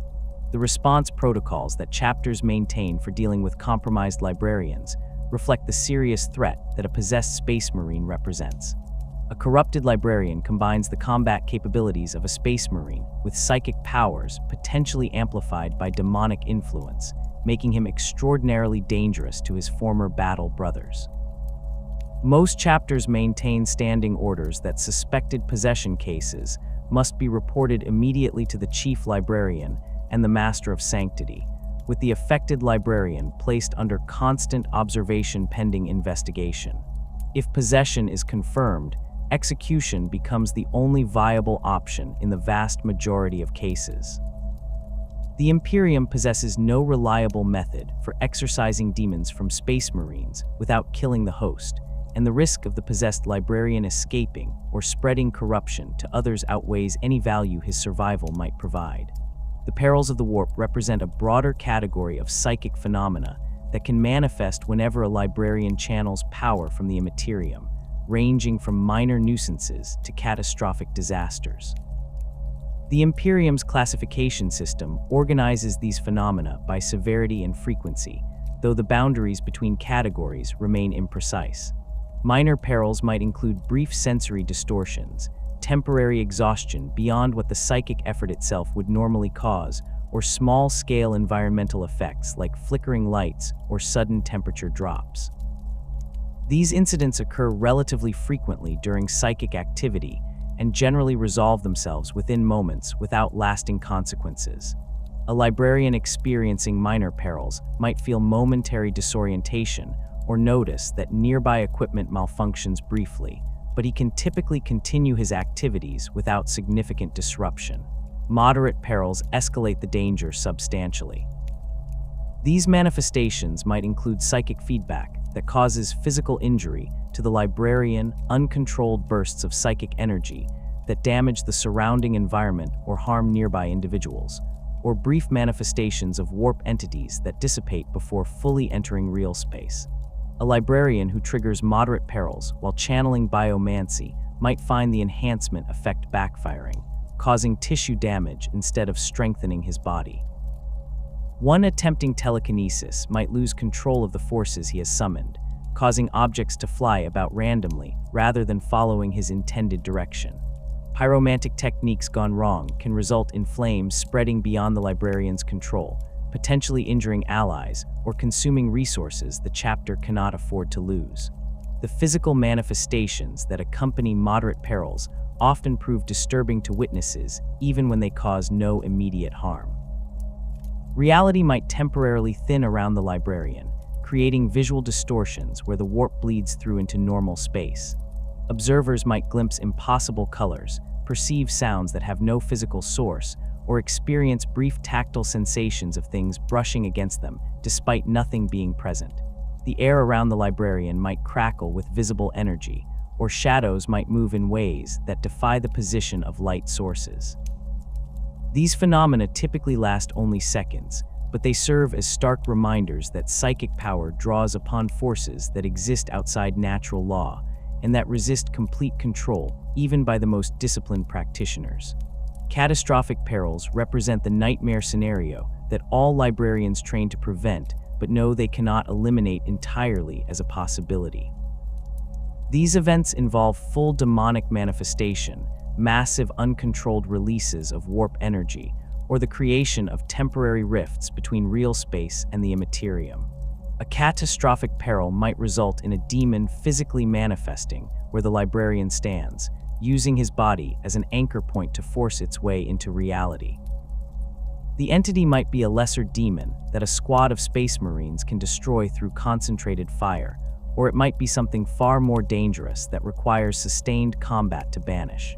In the worst cases, the manifestation might create a stable warp rift that allows additional entities to pour through, potentially overwhelming the chapter's immediate response capabilities. The environmental damage from catastrophic perils can prove as dangerous as any demon. Uncontrolled warp energy released during a catastrophic failure might age or corrode everything within a certain radius, turning ceramite brittle and causing machinery to seize as if centuries had passed in seconds. The local gravity might fluctuate wildly, crushing some individuals while causing others to float helplessly. Time itself can become unstable in the affected area, with some observers experiencing events at normal speed, while others perceive everything moving at a fraction of normal rate or impossibly accelerated. These distortions typically collapse within minutes as reality reasserts itself, but the damage they cause during their brief existence can prove extensive. The triggers that cause perils to manifest remain imperfectly understood despite millennia of study by the Imperium's psychic institutions. Exhaustion increases the likelihood of perils occurring, as a fatigued librarian struggles to maintain the mental discipline necessary for safe psychic channeling.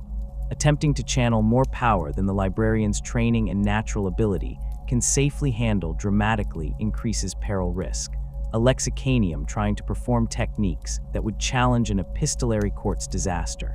Environmental factors play a role as well.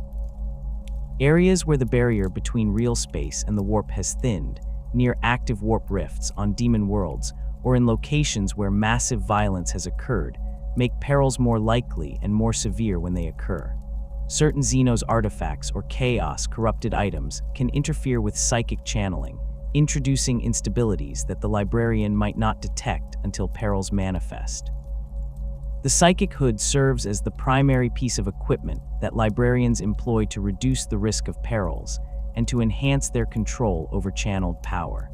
The device consists of a neural interface that connects directly to the librarian's black carapace and cranial implants, coupled with psychically reactive materials that help focus and stabilize warp energy as it flows through the wearer.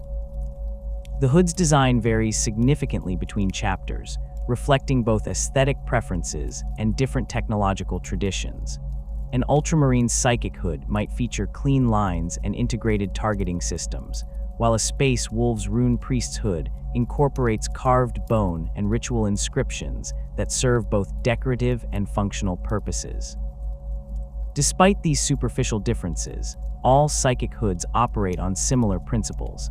They provide a structured pathway for psychic energy that reduces the likelihood of uncontrolled manifestations. The hood functions partly through physical mechanisms and partly through principles that blur the line between technology and sorcery. Psychically reactive crystals embedded in the device resonate with the librarian's mental patterns, helping to stabilize his connection to the warp. Neural interfaces feed real-time data about the librarian's psychic state to his conscious awareness, providing warning when he approaches dangerous levels of warp exposure or when his mental defenses begin to deteriorate.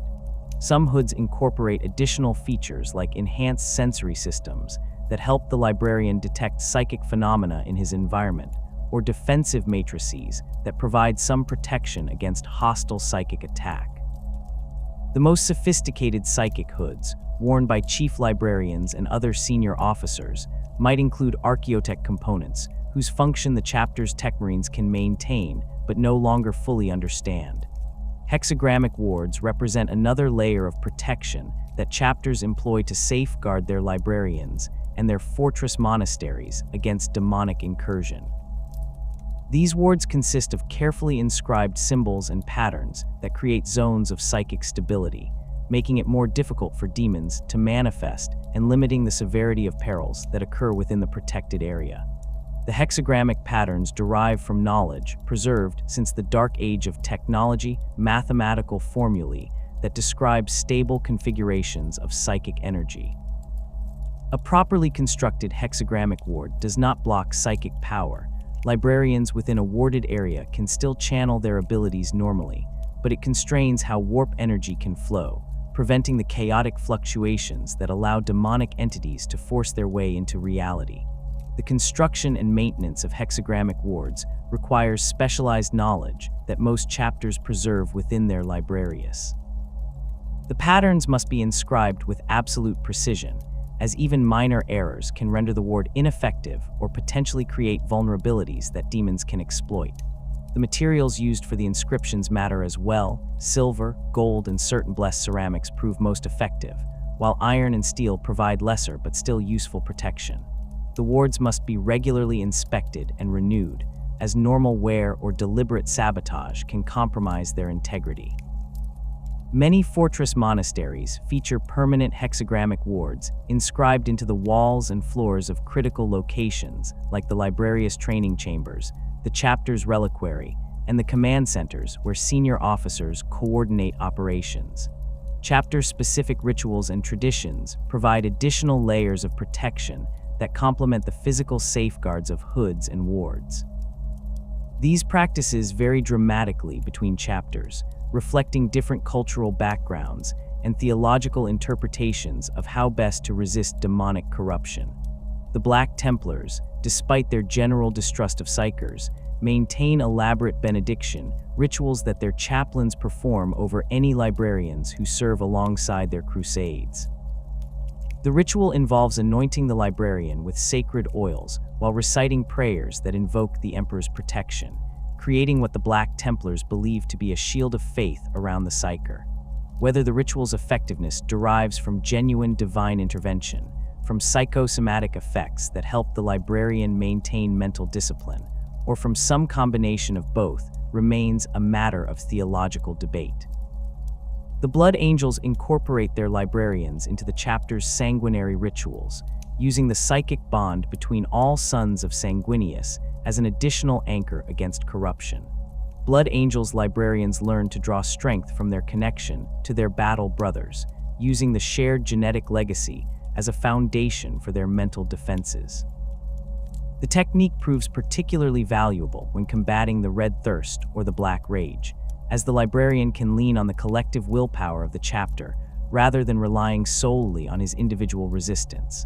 The approach carries its own risks. A Blood Angels librarian who falls to corruption might potentially spread that corruption through the psychic bonds he shares with his brothers, creating cascading failures across multiple warriors. The Dark Angels maintain rituals of abjuration that their librarians perform before and after every use of their psychic abilities, formal recitations that serve to compartmentalize the psychic experience and prevent it from bleeding into the librarian's normal consciousness. The rituals include specific phrases in languages that predate the Imperium, words whose meaning has been lost, but whose psychic resonance remains effective. Dark Angels librarians spend years memorizing these rituals and practicing their precise execution, as any deviation from the established forms might compromise the protection they provide. The chapter's obsessive secrecy extends to these practices. The specific rituals used by Dark Angels librarians remain unknown to outsiders, shared only with those who have been inducted into the inner circle. Mantras of abjuration serve as mental anchors that librarians employ during psychic channeling, repetitive phrases or concepts that help maintain focus and resist external influence. A librarian under psychic assault might recite his chapter's founding principles, might focus on memories of his battle brothers, or might repeat mathematical sequences that occupy the conscious mind, while deeper mental processes handle the actual psychic work. The specific content of the mantra matters less than its ability to provide structure and stability to the librarian's consciousness. Some chapters teach standardized mantras to all their librarians, while others encourage each psyker to develop personal mantras that resonate with their individual psychology. The role of faith as a shield against corruption represents one of the most contentious theological questions within the Imperium's psychic institutions. The Imperial Creed maintains that faith in the Emperor provides genuine protection against the ruinous powers, that a soul sufficiently devoted to the Master of Mankind cannot be corrupted regardless of the temptations or threats arrayed against it. The Ecclesiarchy points to numerous examples of faithful Imperial servants who resisted demonic possession through prayer and devotion, while those who lacked such faith fell quickly to corruption. Librarians, however, occupy an uncomfortable position within this theological framework. Their psychic abilities mark them as different from normal humanity, potentially suspect in the eyes of the most orthodox faithful, yet they claim the same devotion to the Emperor as any other Space Marine. Most chapters resolve this tension by incorporating faith-based practices into their librarians' training and daily routines, without treating faith as a substitute for proper psychic discipline. A librarian begins and ends each day with prayers to the Emperor, participates in chapter rituals alongside his battle brothers, and maintains the same devotion to the chapter's spiritual traditions as any non-psychic Space Marine. This faith provides psychological reinforcement for the mental disciplines that form the primary defense against corruption. A librarian who believes the Emperor watches over him and protects him from demonic influence will maintain his mental defenses more consistently than one who relies solely on technique. Whether this effect represents genuine divine intervention or simply the power of belief remains unknowable, and most librarians consider the question irrelevant. If faith helps them resist corruption, the mechanism behind that resistance matters less than the practical result. Notable cases of librarian corruption throughout Imperial history serve as cautionary examples that all chapters study during their psykers' training. The Fall of the Thousand Suns remains the most prominent example, demonstrating how an entire legion's worth of librarians could be corrupted despite possessing the most sophisticated psychic training in the Imperium. The lesson most chapters draw from Prospero is not that psychic ability inevitably leads to corruption, but that arrogance and the belief that one has transcended the dangers of the warp create the exact vulnerabilities that allow corruption to take root. Magnus, the Red, believed his knowledge and power made him immune to the ruinous power's influence, and that belief blinded him to the trap being set until it was too late to escape. The astral claws' fall to chaos during the Badab War included the corruption of several librarians who had previously served the Imperium with distinction. These warriors did not fall suddenly or dramatically, but gradually, over years of isolation and growing resentment toward the Imperium they believed had abandoned them.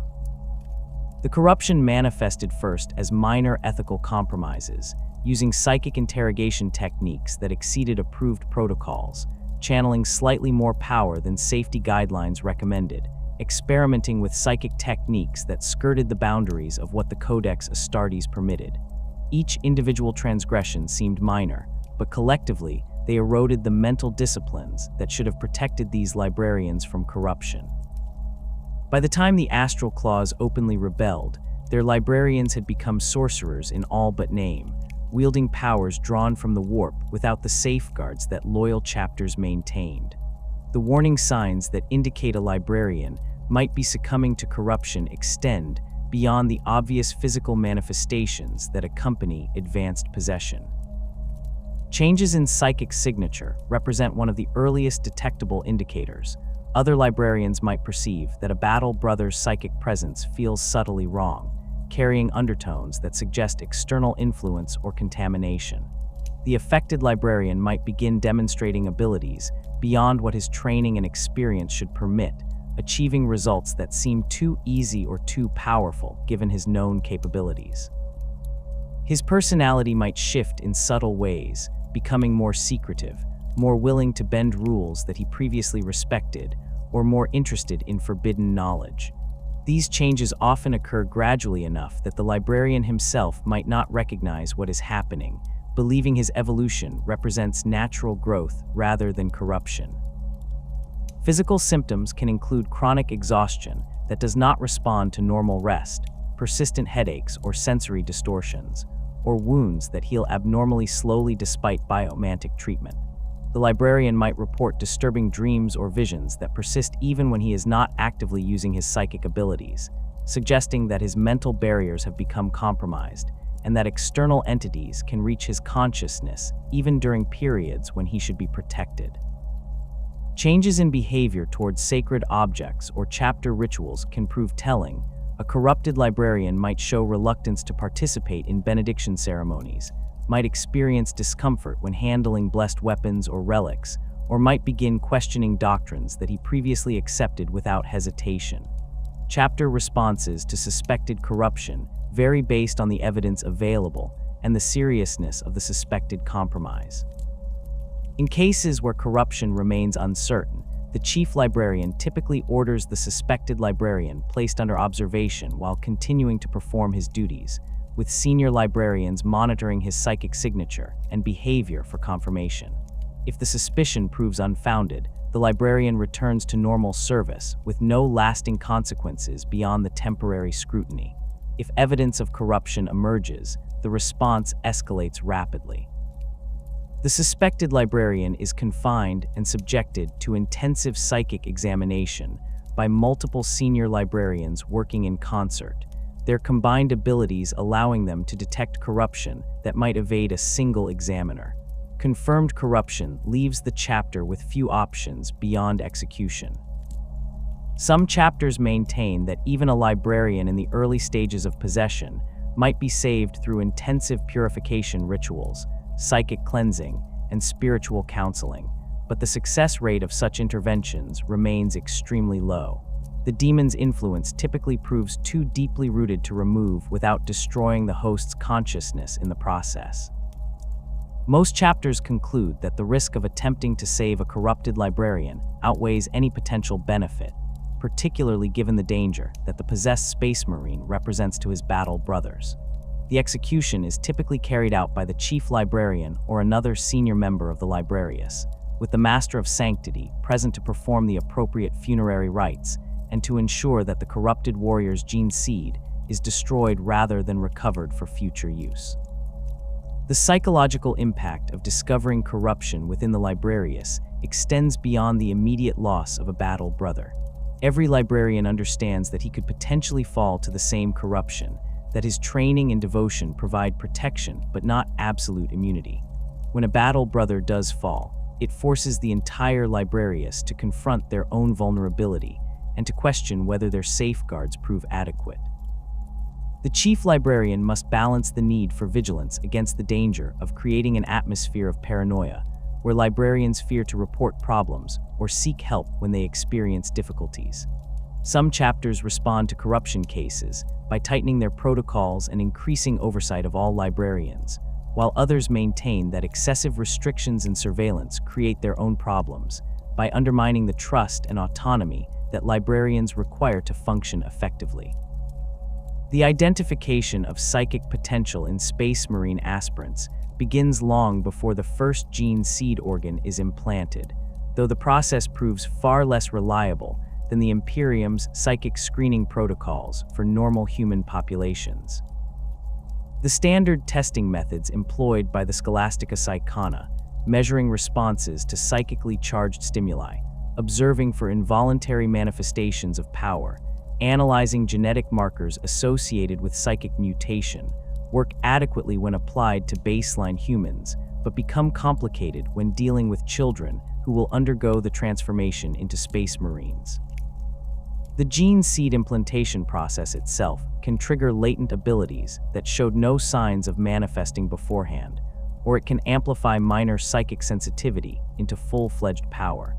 A youth who passes every screening test as psychically null might develop abilities after receiving his secondary heart or his osmodula, the interaction between the gene seed organs and his existing genetics creating conditions for powers to emerge.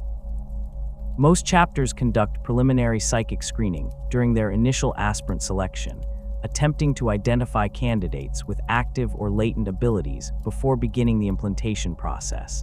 The methods vary based on available resources and chapter traditions. The Blood Angels employ specialized sanguinary priests who possess limited psychic sensitivity themselves, allowing them to detect the faint signatures that indicate potential. These priests observe aspirants during the trials that determine who will receive the gene seed, watching for moments when stress or fear trigger involuntary psychic phenomena. A youth who causes candles to flicker when frightened, who seems to know what lies around corners before seeing it, or who demonstrates uncanny luck that defies statistical probability, might possess latent abilities worth investigating further. The screening remains imperfect. Many psychically gifted aspirants show no obvious signs during the trials, while some phenomena that appear psychic prove to be nothing more than coincidence or the natural hyper-awareness that makes a youth suitable for transformation into a Space Marine regardless of psychic ability.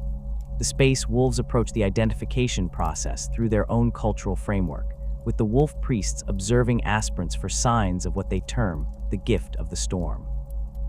Fenrisian tradition holds that certain warriors possess an innate connection to the world spirit of their homeworld, manifesting as unusual affinity with weather patterns, animals, or the telling of futures through rune casting. The Wolf Priests watch for these signs during the trials that aspirants undergo, noting which youths demonstrate capabilities that exceed normal human limits even before gene seed implantation. A youth who calms a pack of Fenrisian wolves through presence alone, who predicts storms with uncanny accuracy, or who experiences prophetic dreams might be marked for eventual training as a rune priest should he survive the transformation process. The Space Wolves maintain that they are not identifying psykers, but rather those blessed by Fenris itself, though the practical distinction between these categories remains minimal to outside observers. Chapters that recruit from civilized or hive worlds face different challenges in identifying psychic potential among their aspirants. These worlds typically maintain their own psychic screening programs as part of the Imperium's broader efforts to identify and control psykers before they become dangerous. A youth with active psychic abilities would normally be taken by the Black Ships for processing through the Scholastica Psychona's facilities on Terra, never reaching the point where a Space Marine chapter might recruit him. The chapters must therefore focus their screening on identifying latent potential that has escaped the notice of planetary authorities, abilities so subtle or so well hidden that the youth has reached recruitment age without being flagged as a psyker. This requires more sophisticated testing than what feral world chapters employ, often involving exposure to psychically charged artifacts while monitoring for responses that indicate sensitivity. The Ultramarines maintain testing facilities within their recruitment centers across the 500 worlds, chambers where aspirants are exposed to carefully controlled psychic stimuli, while librarians observe their reactions from behind protective wards. The stimuli might include artifacts that generate low-level psychic fields, recordings of psychic phenomena captured during previous operations, or even the presence of servitors that have been psychically modified to emit specific signatures. Aspirants who demonstrate measurable responses, changes in biorhythms, involuntary physical reactions, or reported sensory experiences that correspond to the psychic stimuli receive additional screening to determine whether they possess genuine psychic potential or merely heightened sensitivity to environmental factors. The process identifies perhaps one potential psyker for every several hundred aspirants tested, a rate consistent with the general human population's psychic manifestation frequency. The gene seed implantation process itself serves as an unintended secondary screening mechanism for psychic ability. The transformation from human to space marine places enormous stress on every system in the aspirant's body, pushing his physiology to its absolute limits as the gene seed organs take root and begin reshaping him. This stress can trigger the manifestation of latent psychic abilities that might have remained dormant throughout the aspirant's entire natural lifespan. A youth who showed no signs of psychic potential during screening might suddenly demonstrate abilities during the implantation process, his powers emerging as his body and mind struggle to adapt to the changes being forced upon them. These manifestations often occur during the most dangerous phases of the transformation, when the neuroglottis is implanted and begins rewiring neural pathways, or when the catalepsian node activates for the first time and the aspirant's consciousness must adapt to altered sleep patterns. The manifestations that occur during gene seed implantation tend toward the uncontrolled and dangerous, as the aspirant lacks any training in managing psychic power and may not even understand what is happening to him. An aspirant whose telekinetic abilities suddenly activate might cause objects throughout the implantation chamber to fly about randomly, potentially injuring the apothecaries attending him or damaging critical medical equipment. One whose pyromantic gifts emerge might generate enough heat to scorch his own flesh or set fire to his surroundings, despite the supposedly controlled environment of the implantation facility. Biomantic manifestations can prove particularly disturbing, as the aspirant's newly emerged abilities interact unpredictably with the gene seed organs already reshaping his body, potentially causing mutations or growth patterns that diverge from the intended transformation process. Chapters maintain protocols for handling psychic manifestations during implantation, though the specific procedures vary based on how frequently the chapter encounters such incidents and what resources they can dedicate to managing them. Most facilities include at least one librarian on standby during implantation procedures, positioned to intervene if an aspirant demonstrates psychic activity. The librarian can suppress uncontrolled manifestations through his own abilities, preventing the aspirant from harming himself or others, while the apothecaries complete the implantation process. In cases where the manifestation proves too powerful or too unstable for safe containment, the protocols typically call for the aspirant's immediate termination, a harsh response, but one justified by the danger that an out-of-control psyker represents within a fortress monastery. The gene seed is recovered if possible, though organs exposed to uncontrolled psychic energy during manifestation often prove too damaged for future use. Aspirants who survive both the gene seed implantation and any psychic manifestations that occur during the process enter the standard training regimen that all Space Marine neophytes undergo. They learn to use their enhanced bodies to maintain and employ the weapons of the Adeptus Astartes, to operate in squad formations, and to execute the tactical doctrines their chapter favors. The psychic abilities that mark them as different receive no special attention during this phase. The neophyte must first prove himself capable of functioning as a basic battle brother before the chapter invests additional resources in developing his psychic gifts. This approach serves multiple purposes. It ensures that every librarian possesses the fundamental combat skills that all Space Marines require, preventing them from becoming specialists so focused on their psychic abilities that they cannot function effectively when those abilities prove insufficient. It also provides time for the neophyte's psychic abilities to stabilize following the trauma of implantation and transformation. The dual nature of librarian training becomes apparent only after the neophyte completes his basic instruction and receives his power armor, at which point the chapter's librarius begins his specialized education in earnest. The neophyte finds himself pulled between two demanding training regimens that often seem to work at cross purposes. His company captain expects him to maintain proficiency in all standard Astartes combat skills, to participate in training exercises with his squad, and to deploy on operations alongside his battle brothers.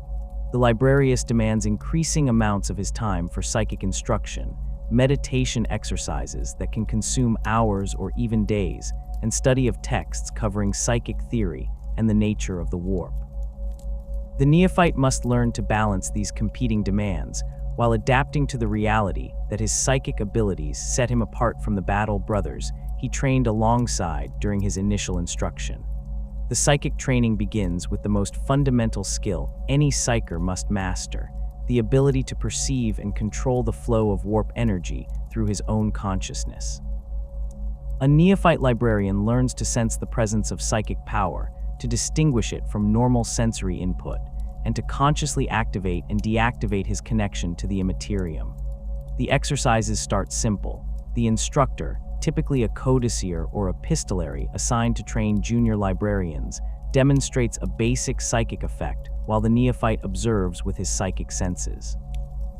The neophyte learns to identify the signature of psychic activity, to recognize the feeling of warp energy being channeled nearby. He practices opening and closing his psychic awareness, learning to shield his mind from external psychic phenomena when necessary while remaining able to detect threats that require his attention. The progression continues with exercises in basic energy manipulation, the neophyte learning to draw small amounts of power from the warp and shape it according to his will. He might be instructed to levitate a small object, to generate enough heat to light a candle, or to project his thoughts into his instructor's mind. These initial attempts often fail completely or produce results wildly different from what the neophyte intended. A telekinetic exercise might result in the target object exploding rather than floating, or in every loose object in the training chamber suddenly flying toward the neophyte instead of the intended target moving away from him. Pyromantic attempts might generate ice instead of flame, or might produce heat but no visible fire, or might create flames that burn cold rather than hot. The failures serve as learning experiences, each one teaching the neophyte something about how psychic power responds to focused will and how his particular abilities manifest. The mental disciplines that allow safe psychic practice receive equal emphasis with the practical exercises in energy manipulation. The neophyte learns to construct barriers within his own mind, compartmentalizing his psychic abilities so that they remain contained until deliberately activated.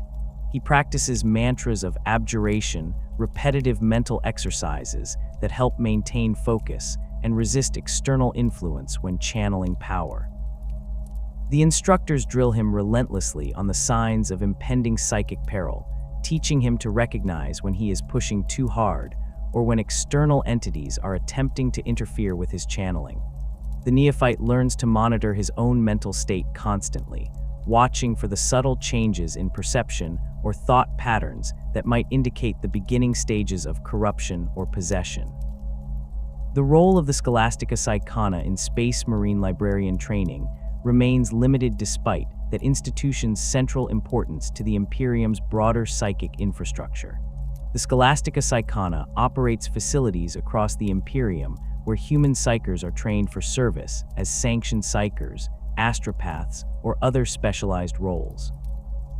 These facilities possess vast accumulated knowledge about psychic phenomena and training techniques developed across millennia of working with psykers of every conceivable type and power level. In theory, the Scholastica Psychona could provide valuable support to chapters training their librarians, offering expertise and resources that individual chapters might lack. In practice, most chapters maintain jealous control over their librarian training programs and resist external interference in what they consider an internal chapter matter. The relationship between the Scholastica Psychona and the Adeptus Astartes reflects broader tensions about authority and autonomy within the Imperium's complex power structures. The Scholastica Psychona answers to the Adeptus Astra Telepathica, which in turn operates under the authority of the High Lords of Terra. Space Marine chapters, particularly first founding chapters and their successors, maintain that they answer only to the Emperor himself, and that their internal affairs remain outside the jurisdiction of other imperial institutions. The idea that the Scholastica Psychona might have authority over how chapters train their librarians, or that chapters should be required to send their psychically gifted neophytes to Scholastica facilities for instruction, strikes most chapter masters as unacceptable infringement on their independence. The chapters argue that Space Marine physiology and the specific requirements of Astartes combat make their librarians fundamentally different from other Imperial psykers, requiring specialized training that only other Space Marines can properly provide. Some chapters do maintain working relationships with the Scholastica Psychona, though these arrangements typically involve consultation and information sharing rather than direct training. A chief librarian might request access to Scholastica Psychona archives when researching a particular type of psychic phenomenon his chapter has encountered, or might consult with senior instructors from the Scholastica about training techniques for dealing with especially powerful or unstable psychic manifestations.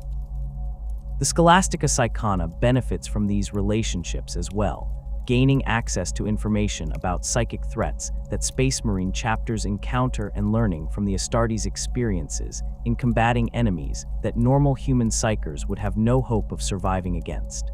The exchange remains carefully bounded, with both sides maintaining clear limits on what information they share and what authority they acknowledge the other as possessing. The progression through the ranks of the librarius corresponds to measurable increases in both psychic power and the control necessary to wield that power safely.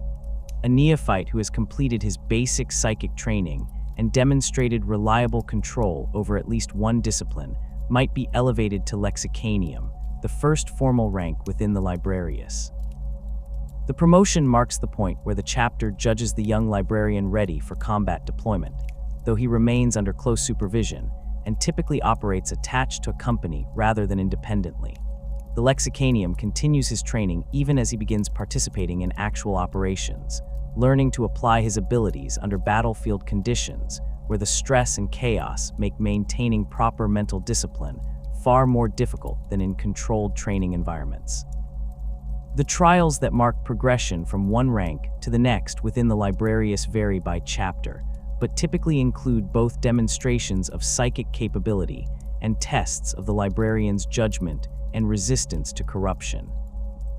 A lexicanium seeking promotion to codicier might be required to demonstrate mastery of multiple psychic disciplines, to successfully counter psychic attacks from senior librarians in controlled duels, and to show that he can maintain his abilities across extended campaigns without succumbing to exhaustion or making errors that endanger his battle brothers. The testing often includes deliberate exposure to corrupting influences in controlled settings.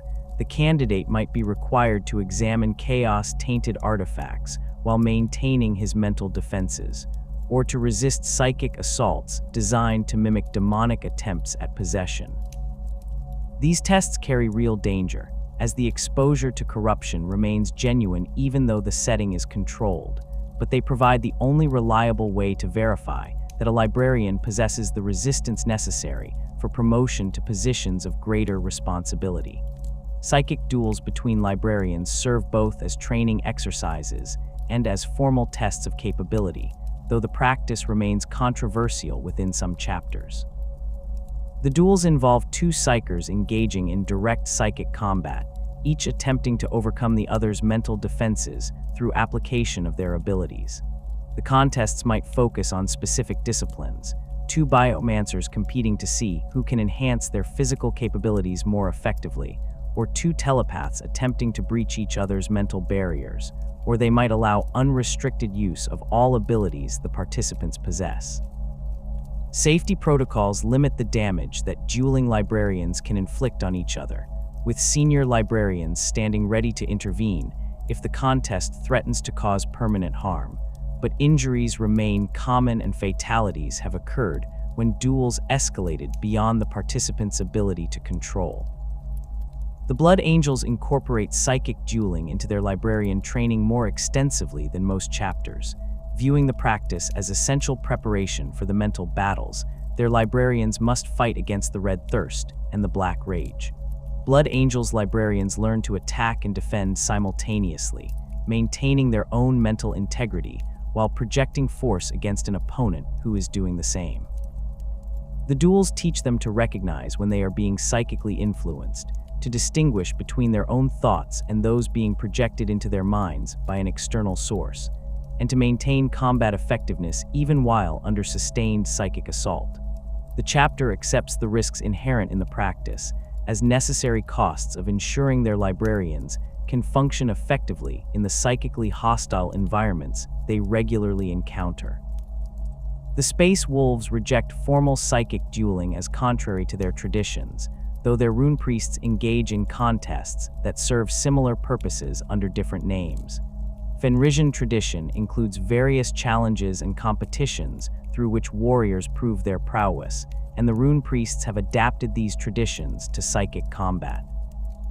Two rune priests might compete to see who can more accurately predict the outcome of battles through rune casting and divination, or who can maintain psychic wards against attacks from training servitors modified to simulate demonic assault.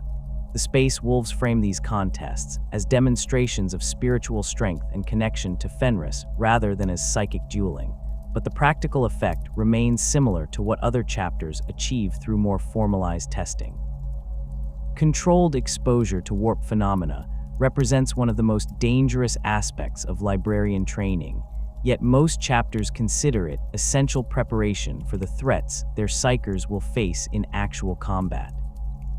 A librarian who has never encountered a demon in controlled circumstances, who has not experienced the psychic pressure that chaos corruption generates, or who has not felt the pull of the warp attempting to overwhelm his defenses will prove dangerously unprepared when he faces these threats for the first time during actual operations.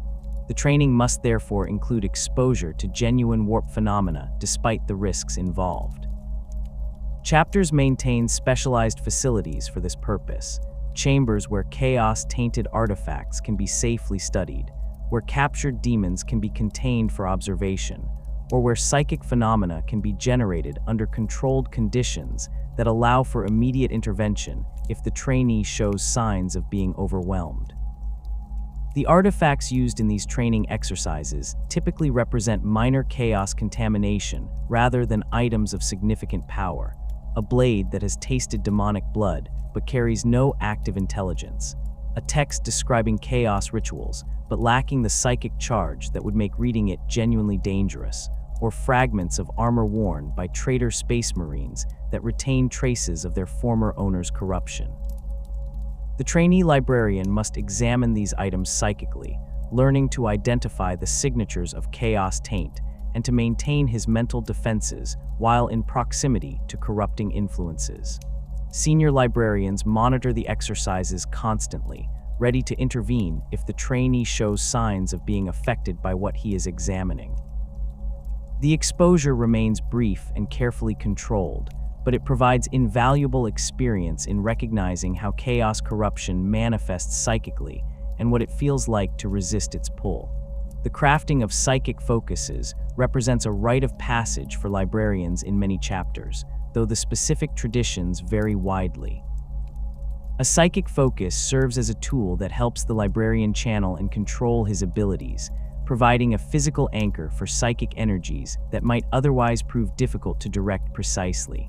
The focus might take the form of a staff, a sword, a book, or any other object that holds personal significance for the librarian.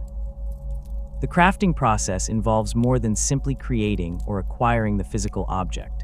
The librarian must attune the focus to his own psychic signature through extended meditation and ritual, essentially imprinting part of his consciousness into the item. A properly attuned focus responds to its creators will more readily than raw warp energy does, allowing for more precise control and reducing the likelihood of perils manifesting during psychic channeling. The Dark Angels maintain particularly elaborate traditions around the crafting of psychic focuses, with each librarian expected to create his own force weapon as part of his progression through the ranks. The process begins with the selection of materials, the librarian choosing metals and components that resonate with his psychic nature. He works alongside the chapter's techmarines to forge the physical weapon, participating directly in every stage of its creation. Once the weapon exists in physical form, the librarian spends weeks or months in meditation, gradually infusing the blade with psychic energy until it becomes an extension of his own will. The completed force weapon serves as both a physical armament and a psychic focus, capable of channeling the librarian's powers to devastating effect, while also providing a measure of protection against hostile psychic attack. The Blood Angels approach psychic focus, crafting through their chapter's artistic traditions, with librarians often creating elaborate works that serve both aesthetic and functional purposes. A Blood Angels librarian might craft a psychic focus in the form of a beautifully illuminated manuscript containing the chapter's history and his own meditations on the nature of psychic power, the physical beauty of the work reflecting the librarian's attempt to impose order and meaning on the chaotic energies he channels.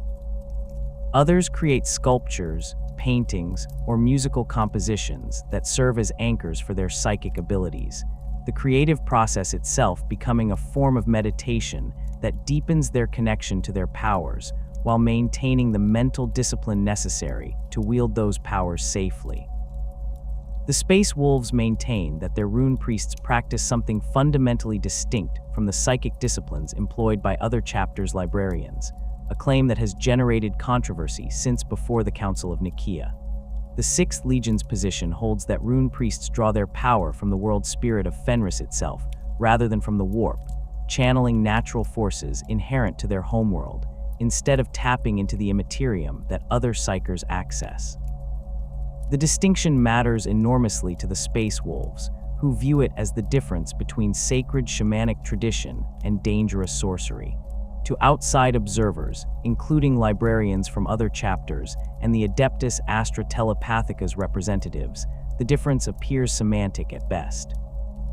A rune priest channeling lightning to strike down enemies or divining future events through the casting of runes employs the same fundamental mechanisms as any other psyker, regardless of what cultural framework he uses to understand his abilities.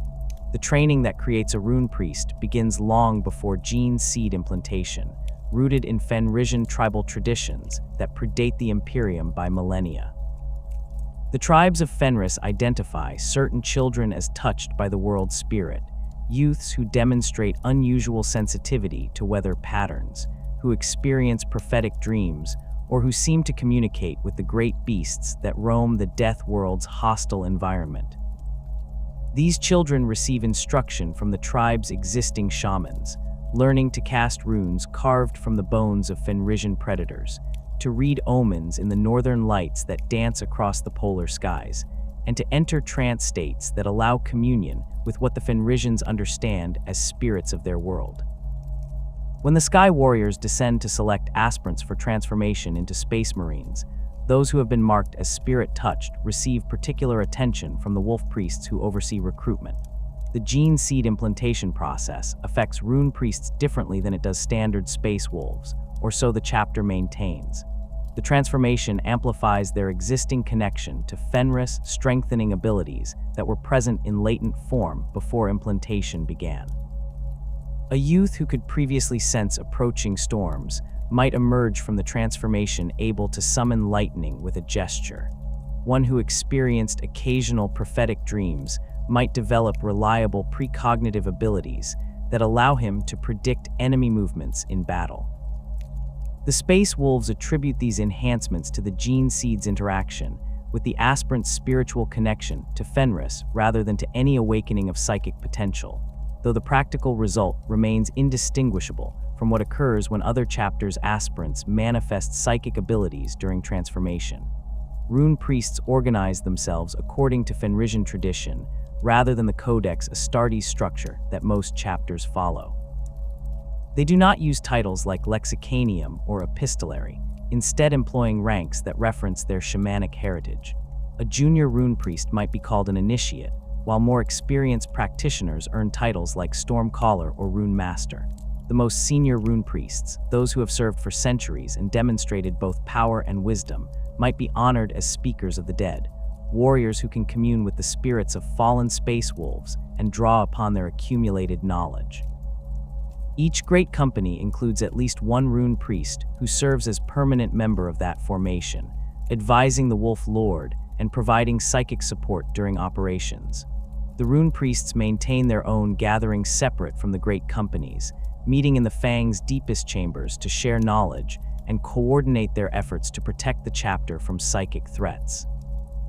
The specific techniques that rune priests employ reflect their cultural context, while achieving results similar to what librarians in other chapters accomplish through different methods. A rune priest preparing for battle might cast his runes, fragments of bone inscribed with symbols from Fenrisian mythology, and interpret the patterns they form to divine likely outcomes of the coming engagement. The process resembles the divination that other chapters' librarians practice through meditation or psychic perception, but the rune priest understands his actions as reading messages from Fenris itself, rather than as peering into the warp to perceive probability threads. When a rune priest summons lightning to strike down enemies, he believes he is calling upon the storm spirit of his homeworld, rather than channeling pyromantic energy through his own consciousness.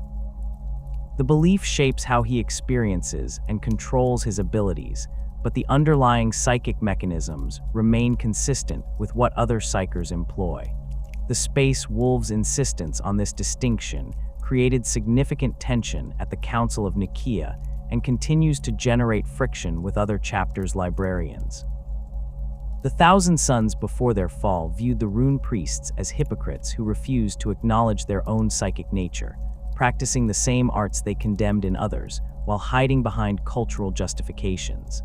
Other chapters take more measured positions, recognizing that the Space Wolves' shamanic traditions provide effective frameworks for controlling and directing psychic power, even if the theoretical understanding differs from standard imperial doctrine.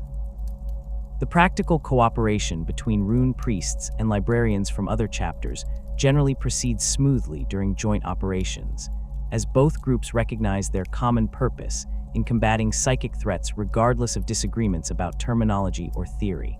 The Blood Angels face psychic challenges unique among loyalist chapters, their librarians serving roles that extend far beyond standard battlefield support.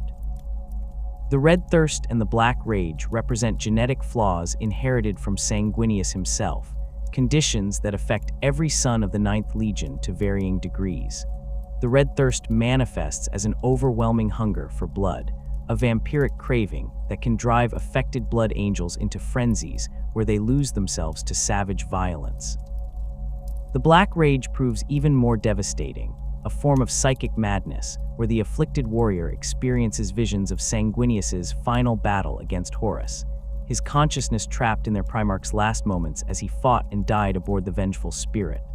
Blood Angels who succumb to the Black Rage believe themselves to be Sanguinius, perceiving their battle brothers as the War Master's traitor forces and fighting with suicidal fury until death claims them. Blood Angels librarians serve as the chapter's primary defense against these genetic curses, using their psychic abilities to suppress the thirst and to delay the onset of the rage in battle brothers showing early symptoms. The techniques they employ require intimate knowledge of Blood Angels' physiology and the specific psychic mechanisms underlying their genetic flaws. A librarian monitoring his company for signs of the thirst extends his psychic senses throughout the formation, perceiving the subtle changes in his battle brother's psychic signatures that indicate the craving is growing stronger. He can project calming influences that help affected warriors maintain control, or in cases where a blood angel is on the verge of losing himself to the thirst, the librarian can impose psychic restraints that forcibly suppress the urge long enough for the warrior to regain his composure. The Black Rage presents challenges that even the most skilled librarians can only partially address. Once a blood angel begins experiencing the visions that characterize the rage, no psychic intervention can permanently reverse the process. The afflicted warrior's consciousness has become entangled with the psychic echo of Sanguinius's death, a trauma so profound that it imprinted itself upon the gene seed and continues to manifest in the Primarch's descendants 10,000 years later. What librarians can do is delay the final descent into complete madness, buying time for the chapter's chaplains to properly induct the afflicted warrior into the death company, rather than having him fall to the rage in the midst of battle where he might endanger his own squad. The librarian reaches into the affected warrior's mind, reinforcing his sense of self and his connection to his actual identity rather than the Primarch's memories that threaten to overwhelm him. The psychic communion that Blood Angels librarians maintain with the genetic memory of Sanguinius represents one of their most sacred and dangerous duties. Every son of the Ninth Legion carries within his gene seed fragments of their Primarch's consciousness, memories and experiences that have been passed down through generations of Blood Angels since Sanguinius's death. The librarians can access these memories more directly than other battle brothers, diving deep into the psychic resonance that connects all Blood Angels to their fallen Primarch. Through this communion, they experience Sanguinius's thoughts and emotions, gaining insights into his wisdom and his vision for the chapter. They perceive his final battle against Horus with terrible clarity, understanding the choices their Primarch made and the sacrifice he accepted to wound the War Master before the Emperor arrived. This communion carries profound risks beyond the obvious danger of succumbing to the Black Rage themselves. The memories they access are not simple recordings, but psychic impressions that carry emotional weight and spiritual significance.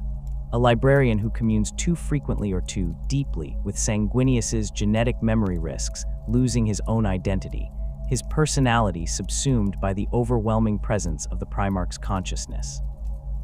The chapter's chief librarian carefully regulates how often and under what circumstances librarians are permitted to engage in this communion, balancing the valuable insights it provides against the danger of losing experienced psychers to the very memories they study. Some Blood Angels librarians develop such strong connections to Sanguinius's memory that they begin experiencing his emotions and thoughts even when not actively seeking communion, their own consciousness gradually merging with the psychic echo of their Primarch. The monitoring duties that Blood Angels librarians perform extend to every aspect of chapter operations. During recruitment, they examine aspirants psychically to assess their susceptibility to the Red Thirst and the Black Rage, attempting to identify youths whose genetic makeup might prove more resistant to these afflictions. The screening remains imperfect. No test can predict with certainty which aspirants will resist the flaws and which will succumb, but it allows the chapter to make informed decisions about which candidates receive the gene seed. During training, librarians observe neophytes for early manifestations of the thirst or the rage, intervening when necessary to prevent young Blood Angels from harming themselves or their instructors. In combat, they maintain constant psychic vigilance over their battle brothers, ready to suppress outbreaks of the thirst or to identify warriors who have begun experiencing the visions that herald the Black Rage. The Death Company requires specialized psychic oversight that represents some of the Blood Angels librarius's most challenging work. These warriors have succumbed fully to the Black Rage, their consciousness lost in Sanguinius's final moments, believing themselves to be their Primarch fighting aboard the Vengeful Spirit. The chaplains who lead the Death Company into battle provide spiritual guidance and tactical direction, but librarians must manage the psychic phenomena that accompany these doomed warriors. The visions that consume Death Company members generate psychic pressure that radiates outward, potentially triggering the rage in nearby Blood Angels who might otherwise resist it. A librarian assigned to operations involving the Death Company works to contain this psychic bleed-off, erecting barriers that prevent the madness from spreading while allowing the afflicted warriors to fight with the terrible fury that makes them so devastating in assault operations. The Dark Angels maintain their Librarius as part of the elaborate web of secrets and hidden knowledge that defines their chapter. Dark Angels Librarians occupy a unique position within the chapter's hierarchy, as many are inducted into the inner circle and thus granted knowledge of the fallen that remains hidden from ordinary battle brothers. This integration into the chapter's secret-keeping apparatus creates dual loyalties and responsibilities that librarians in other chapters do not face. A Dark Angels librarian must serve his company and his chapter master while also advancing the hunt for the fallen, using his psychic abilities to support both the chapter's public mission of defending the Imperium and its secret obsession with capturing every traitor who fled Caliban's destruction. The knowledge of the fallen that Inner Circle librarians possess shapes how they employ their abilities and what information they share with battle brothers who have not been inducted into the secret. A Dark Angels librarian using divination to predict enemy movements might perceive indications that one of the fallen operates in the region, but he cannot share this insight with his company captain unless that officer has also been inducted into the Inner Circle. The librarian must find ways to guide his chapter's forces toward confronting the fallen without revealing why this particular enemy deserves special attention. He might emphasize the strategic importance of a target that his divinations have revealed as connected to the fallen, or he might use his influence to ensure that Inner Circle members are positioned to respond when the traitor is located.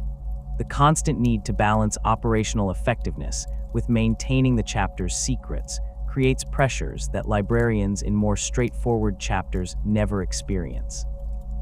The cooperation between Dark Angels librarians and interrogator chaplains represents one of the chapter's most closely guarded operational procedures. When the Dark Angels capture one of the fallen, the process of breaking the traitor's will and extracting his confession requires both spiritual pressure from the interrogator chaplains and psychic intervention from the librarius. The interrogator chaplains work to convince the fallen of the error of their betrayal, using a combination of theological argument, psychological pressure, and when necessary, physical torture to break down the traitor's resistance. The librarians provide psychic support for this process, using their abilities to detect when the fallen is lying, to bypass mental conditioning that protects certain information, and to reinforce the psychological impact of the interrogator chaplain's efforts. The psychic interrogation techniques that Dark Angels librarians employ go beyond what most chapters would consider acceptable, refined through 10,000 years of obsessive focus on extracting confessions from the fallen. A Dark Angels librarian can invade a prisoner's mind with surgical precision, navigating through layers of memory and conditioning to locate specific information while leaving other mental structures intact. He can project psychic pain directly into the prisoner's consciousness, creating suffering that leaves no physical marks but proves no less effective than conventional torture. He can manipulate the prisoner's perception of time, making minutes feel like hours or days, accelerating the psychological breakdown that the interrogator chaplain works to achieve. These techniques exist at the edge of what the Imperium considers acceptable psychic practice, justified by the Dark Angels' conviction that capturing and redeeming the fallen represents their highest duty. The Ultramarines approach their librarius with the same organizational rigor and scholarly emphasis that characterizes all aspects of their chapter. Ultramarines librarians receive training that stresses theoretical understanding alongside practical application, studying the mechanisms underlying psychic phenomena with the same thoroughness that the chapter applies to tactical doctrine or equipment maintenance. The librarius maintains extensive archives documenting psychic threats the chapter has encountered, techniques that proved effective against specific enemy types, and ongoing research into improving psychic capabilities and defenses. An Ultramarines librarian is expected to contribute to these archives throughout his service, recording his experiences and insights so that future generations can benefit from his accumulated knowledge. The scholarly tradition within the Ultramarines librarius creates warriors who understand not just how to employ their psychic abilities, but why specific techniques work and what theoretical principles govern psychic phenomena. An Ultramarines librarian facing an unfamiliar psychic threat can draw upon his theoretical knowledge to develop countermeasures, even without specific prior experience with that particular enemy. He understands the fundamental rules governing how warp energy interacts with real space, how different psychic disciplines relate to each other, and what general principles apply across all psychic practice. This theoretical foundation proves particularly valuable when the chapter encounters xeno-psykers, or chaos sorcerers employing techniques outside normal Imperial experience, as the Ultramarines librarian can analyze what he observes and formulate responses based on underlying principles rather than requiring specific training for every possible threat. The White Scars Stormseers maintain traditions that reflect their chapter's nomadic heritage and the warrior culture of Chogoris. Like the Space Wolves rune priests, Stormseers frame their abilities within cultural contexts that predate Imperial contact, though the White Scars show less insistence that their practices differ fundamentally from other chapters' psychic disciplines. A Stormseer understands himself as channeling the fury of Chogoris's endless plains and violent weather, but he acknowledges that this represents a cultural interpretation of psychic power rather than a distinct source separate from the warp. The Stormseers incorporate their homeworld shamanic practices into their training, learning to read omens in weather patterns and animal behavior, but they also study standard Imperial psychic theory and maintain regular communication with librarians from other chapters. The combat doctrine that Stormseers support emphasizes mobility and sudden overwhelming force, matching the White Scars' preference for lightning strikes and rapid redeployment.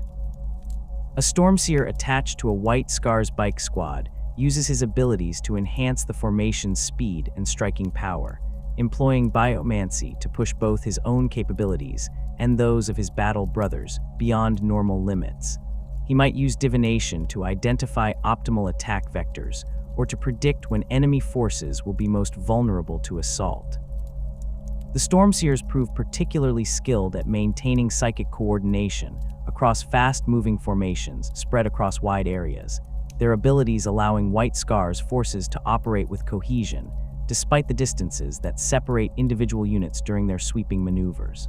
The Salamanders integrate their librarians into the chapter's emphasis on craftsmanship and forge work, developing psychic techniques that complement their cultural focus on creation and protection.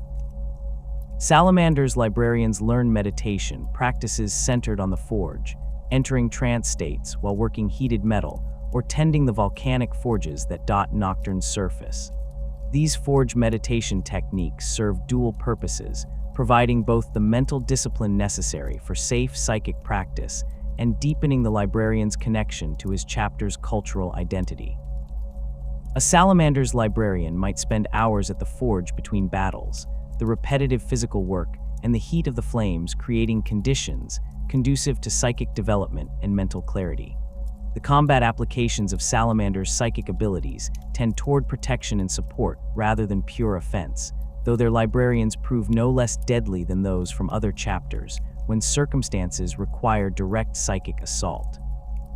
A Salamander's librarian fighting alongside his battle brothers focuses on maintaining defensive barriers that protect the formation, using biomancy to heal wounded warriors so they can continue fighting, or employing pyromancy in ways that create zones of fire that channel enemy movement rather than simply immolating targets. The approach reflects the Salamander's broader tactical philosophy, emphasizing endurance and the protection of Imperial citizens, their librarians serving as anchors around which defensive positions can be established and held against overwhelming enemy numbers.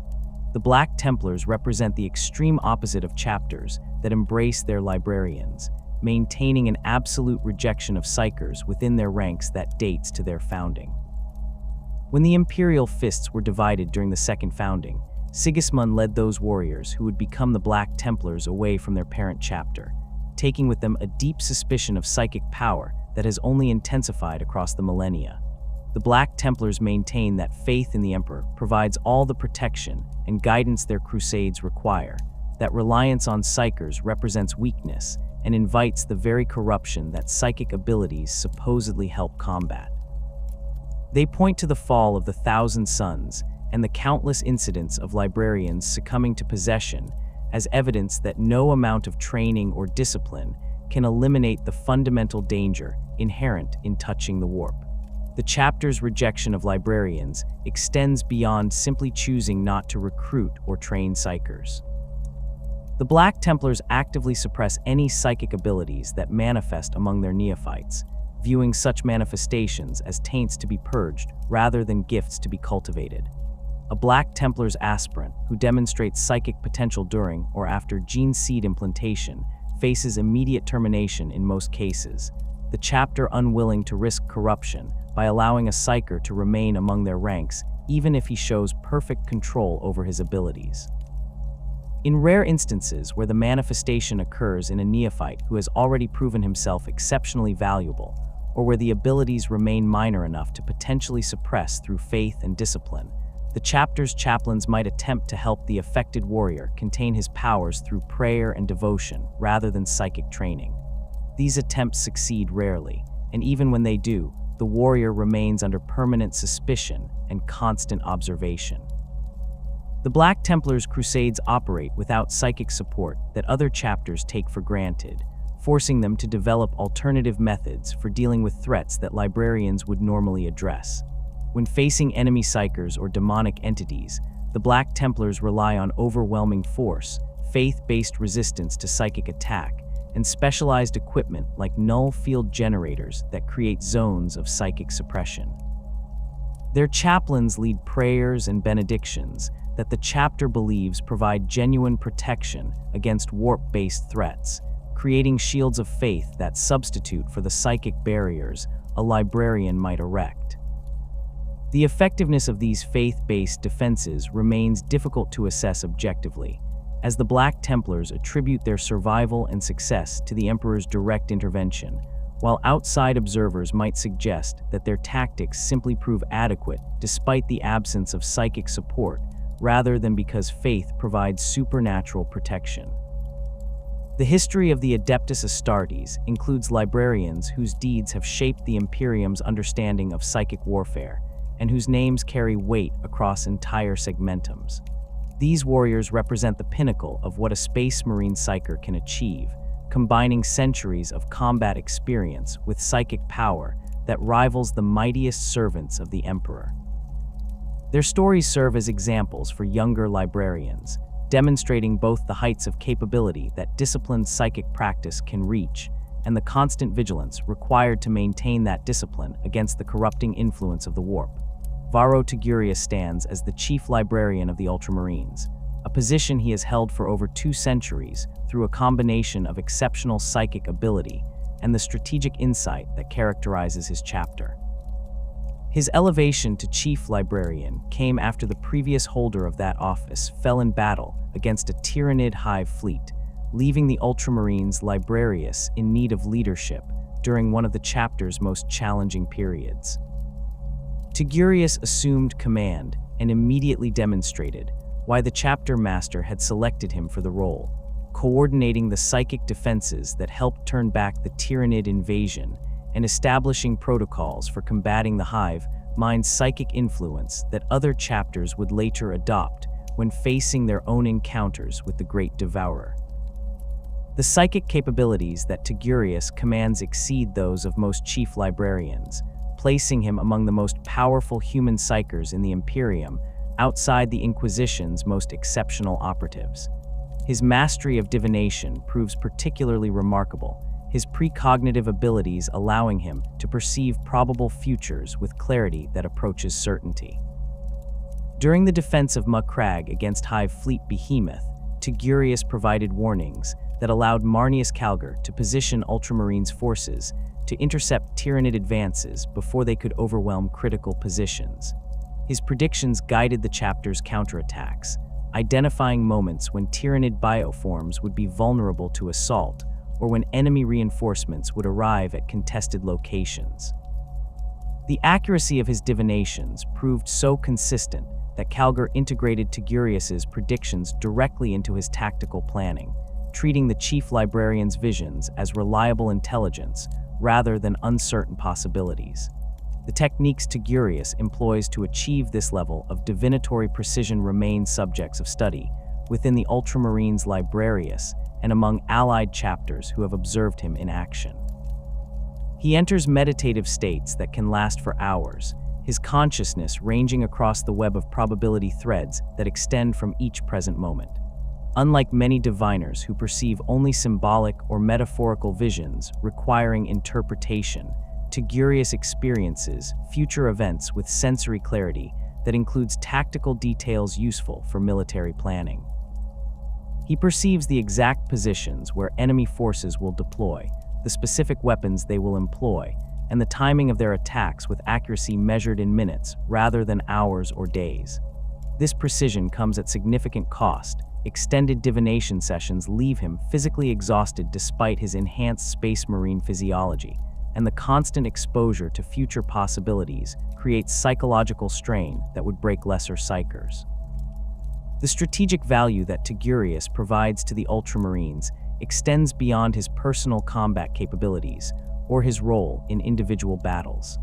His position as keeper of the chapter's historical records gives him access to 10,000 years of accumulated knowledge, which he combines with his divinatory abilities to identify patterns and trends that might otherwise go unnoticed.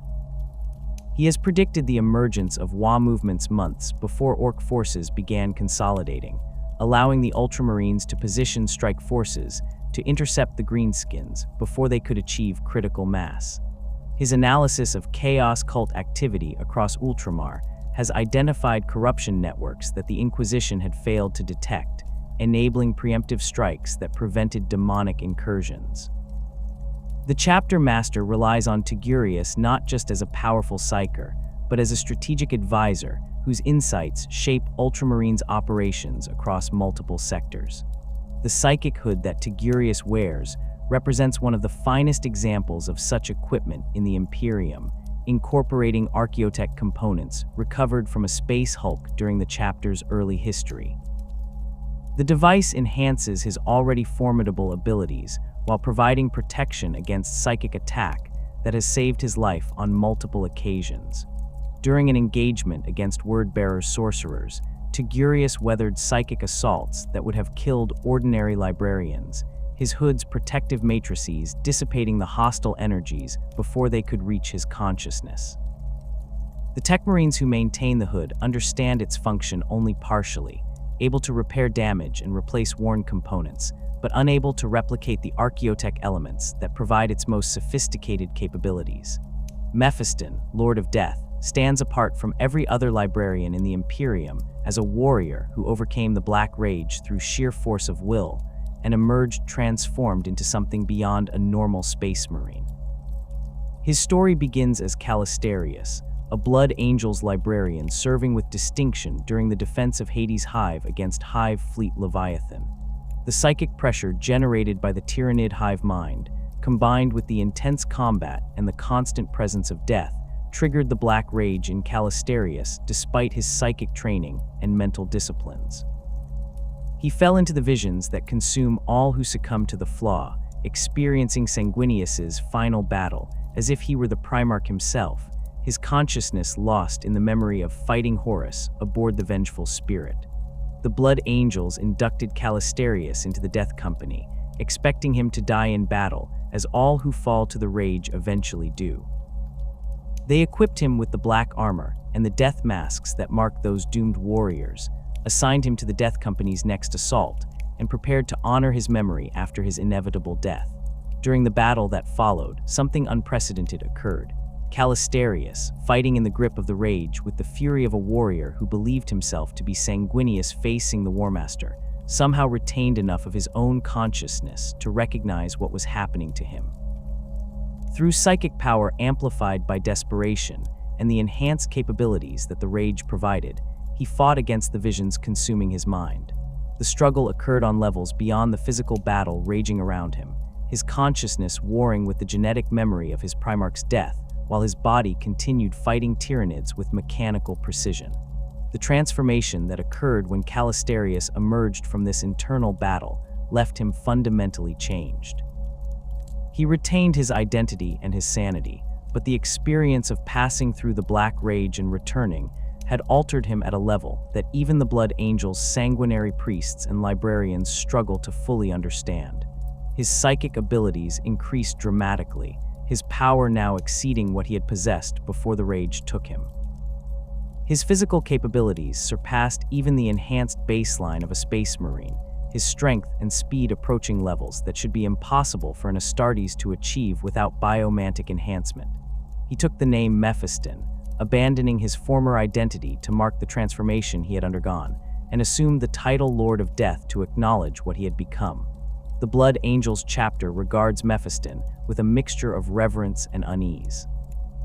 He represents hope that the Black Rage might not be absolutely inevitable, that warriors who fall to it might somehow return from the madness that has claimed so many of their brothers.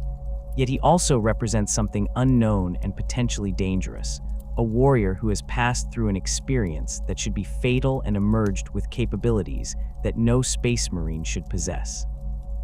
The chapter's chaplains and librarians monitor him constantly, watching for any sign that the rage might return or that his transformation conceals corruption of a different sort. Mephiston himself maintains that he conquered the rage through will and faith, that his transformation represents triumph over the flaw rather than submission to it, but he acknowledges that he cannot fully explain what occurred during those moments when his consciousness fought against Sanguinius's genetic memory. The combat capabilities that Mephiston demonstrates in battle exceed those of chief librarians from other chapters, despite his official rank within the Blood Angels Librarius. He wields psychic power with precision that suggests centuries more experience than his actual age would indicate, as if passing through the Black Rage somehow granted him access to knowledge or capabilities that normal training cannot provide. His biomantic abilities allow him to enhance his already superhuman physical characteristics to levels that let him engage enemies that would challenge entire squads of space marines. During the Cryptus campaign against Hive Fleet Leviathan, Mephiston fought a Hive tyrant in single combat, his psychically enhanced strength allowing him to tear through the creature's carapace, while his precognitive abilities let him avoid its strikes. The duel ended with the Hive tyrant's death, and Mephiston standing victorious despite wounds that would have incapacitated lesser warriors. The psychological isolation that Mephiston experiences as the only space marine to have returned from the Black Rage creates barriers between him and his battle brothers that even centuries of continued service cannot fully overcome. Warriors who fought alongside him before his fall to the Rage struggle to reconcile their memories of Calistarius with the transformed being who returned. Death Company members who knew him during his brief time among their ranks before his emergence cannot comprehend how he escaped the fate they all face. Even other librarians within the Blood Angels find Mephiston difficult to relate to, as his experience and his capabilities place him in a category beyond normal librarian progression. He serves the chapter with absolute dedication, leading assaults against the Blood Angels' most dangerous enemies, and providing psychic support that has proven decisive in numerous engagements, yet he remains fundamentally alone in ways that extend beyond the normal isolation that all librarians experience. Ezekiel holds the position of Grand Master of Librarians within the Dark Angels, making him one of the most senior members of the Inner Circle, and privy to secrets that the chapter guards more jealously than any other loyalist force. His elevation to Grand Master came after his predecessor fell during an operation against one of the Fallen, leaving the position vacant at a time when the chapter's hunt for the traitors from Caliban had intensified following new intelligence about their locations. Ezekiel assumed command of the Librarius and immediately demonstrated the combination of psychic power and absolute commitment to the chapter's secret mission that the position requires. He coordinates the psychic resources that support the hunt for the Fallen, maintains the mental defenses that protect the chapter's secrets from external psychic probing, and serves as Supreme Grand Master Azrael's closest advisor on matters involving both psychic threats and the ongoing pursuit of the traitors. The Book of Salvation that Ezekiel keeps represents one of the Dark Angel's most sacred and closely guarded artifacts, a tome containing the names of every known fallen and records of the chapter's efforts to capture or kill them across 10 millennia. The book exists as much in the psychic realm as in physical reality, its pages inscribed with text that only those inducted into the inner circle can read, and that burns the eyes of anyone else who attempts to view it. Ezekiel maintains the book personally, adding new names as the Dark Angels identify additional fallen and recording the circumstances of each traitor's capture or death. The psychic protections woven into the book's structure prevent it from being destroyed through normal means and ensure that if it falls into enemy hands, the information it contains will remain inaccessible to those who lack the proper psychic keys to unlock it. The interrogation techniques that Ezekiel has refined through centuries of working with the chapter's interrogator chaplains represent some of the most sophisticated psychic manipulation in the Imperium. When the Dark Angels capture one of the fallen, Ezekiel participates directly in the process of breaking the traitor's will and extracting his confession. He uses telepathy to bypass mental conditioning that protects information about other fallen, biomancy to sustain prisoners through interrogation sessions that would kill normal humans through shock or blood loss, and divination to identify which psychological pressures will prove most effective against specific individuals. The combination of psychic assault and the interrogator chaplain's spiritual pressure creates conditions where even the most resistant fallen eventually break, providing the names and locations of their fellow traitors before finally accepting redemption through death. The psychic defenses that Ezekiel maintains around the rock, the Dark Angel's fortress monastery, extend far beyond normal chapter protective wards. He has woven barriers that prevent external psykers from detecting the presence of captured fallen held in the deepest dungeons, that shield the inner circle's communications from psychic eavesdropping, and that alert him immediately if anyone attempts to probe the chapter's secrets through psychic means. These defenses require constant maintenance and periodic renewal, consuming significant amounts of Ezekiel's time and energy, even when the chapter is not actively engaged in operations. The wards incorporate techniques that the Dark Angels have preserved since the Great Crusade, knowledge that even other first founding chapters no longer possess, making the rock one of the most psychically secure locations in the Imperium outside Terra itself. Ozek Ahriman stands as the most infamous example of a librarian's fall to corruption, though his story begins in service to the Imperium during the Great Crusade. As chief librarian of the Thousand Sons before the heresy, Ahriman represented everything that Magnus the Red believed the Librarius could achieve, a warrior who combined exceptional psychic power with scholarly dedication to understanding the warp's nature and developing techniques for safe psychic practice.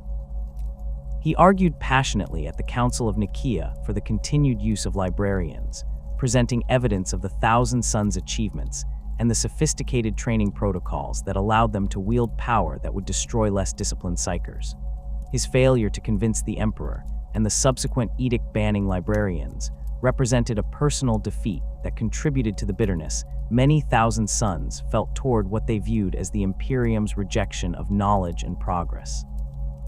The burning of Prospero and the Thousand Sons' subsequent flight to the planet of the sorcerers within the Eye of Terror transformed Ahriman from a loyal servant of the Imperium into a sorcerer serving Tzeentch, though he maintains to this day that his actions serve the pursuit of knowledge rather than the Chaos God's agenda. The flesh change that plagued the Thousand Sons after their corruption, turning warriors into mindless spawn as their bodies mutated uncontrollably, drove Ahriman to desperate measures. He developed the rubric that bears his name, a sorcerous ritual intended to halt the flesh change by binding his battle brothers' souls into their armor, preserving their consciousness even as their physical bodies were reduced to dust. The rubric succeeded in stopping the mutations, but at catastrophic cost. Most Thousand Sons became animated suits of armor containing only dust, their souls trapped but their minds destroyed, capable of following orders but possessing no independent thought or personality. The consequences of the rubric earned Ahriman banishment from the Thousand Sons by Magnus himself, though the Crimson King's anger could not undo what had been done. Ahriman has spent the millennia since wandering the Eye of Terror and raiding into real space, gathering followers, and pursuing his obsessive quest for knowledge that he believes will somehow reverse the rubric's effects and restore his battle brothers. His psychic capabilities have grown to rival those of the greatest sorcerers in the service of chaos, his mastery of the warp's mechanisms exceeding what any loyal librarian could safely attempt.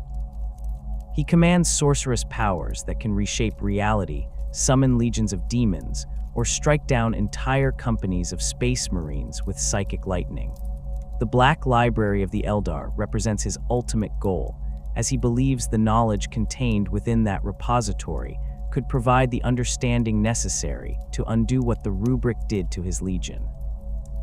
Lork of the World Eaters holds the unfortunate distinction of being the first librarian to die as a direct result of the Edict of Nicaea's enforcement.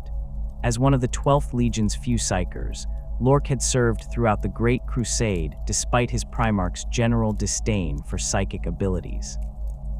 Angron viewed all psykers with suspicion, considering them weak warriors who relied on sorcery rather than honest combat, but he tolerated Lork's presence because the librarian's abilities proved useful in specific situations.